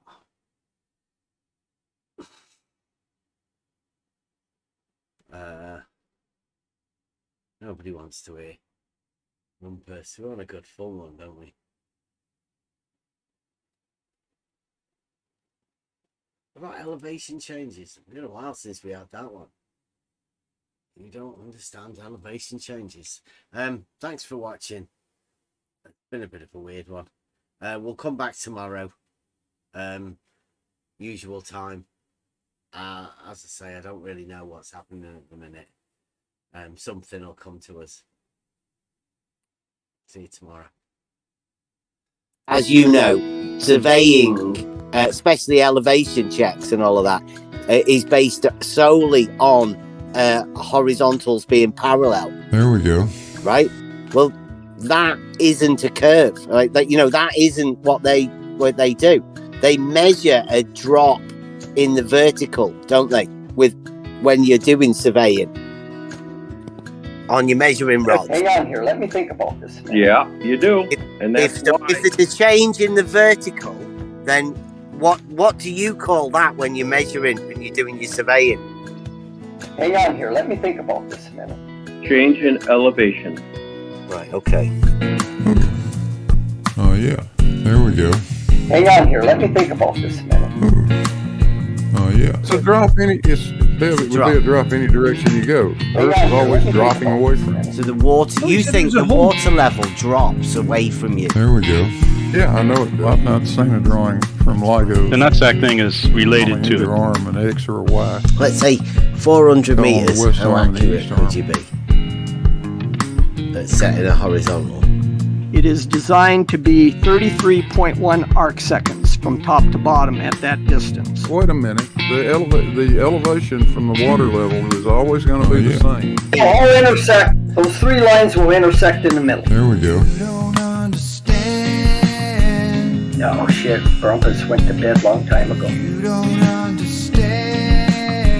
A nutsack drop is a pretty good demonstration of the globe. There we go. Just hang on here, let me think about this. Go on. Water level. Yeah. The water level is the most level. The water level will show you level. You'll take your auto level then to the center of this array of there we go of level points that you've established. Set it at the center. And then shoot both ends. You'll find out that they're dropping. What? Both ends of the water level lower. There we go. In the middle. We got a hump. You've got a hump. Absolutely. It's a hump. Hang on here, let me think about this. You got a hump face. Oh, wait. I'm sorry. God, I'm getting tired, Bev. Back up. That was wrong. That was something else I was thinking about. 33.1 arc seconds. 1 arc second, which at 400 meters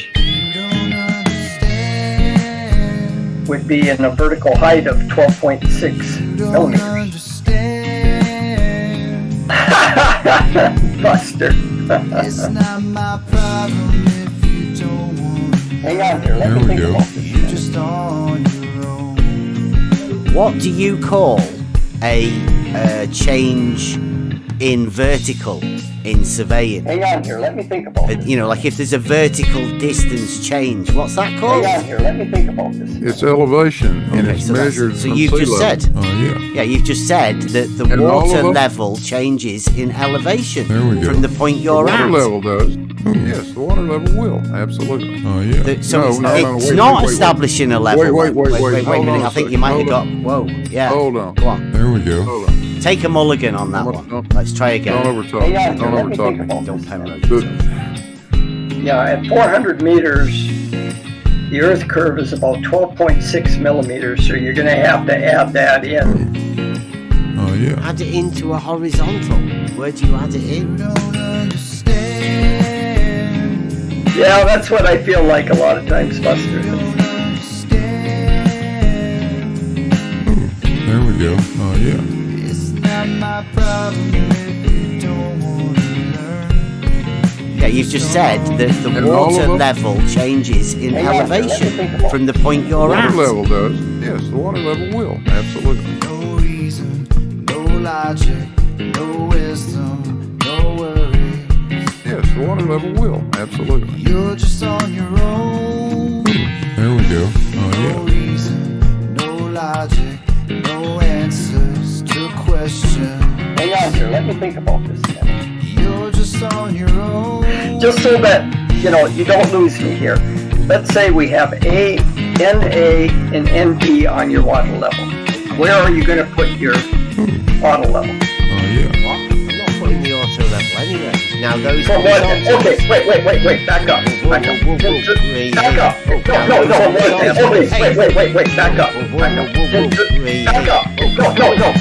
Please. But on the curved Earth, what you just described is what we would see. We would have 3 different horizontal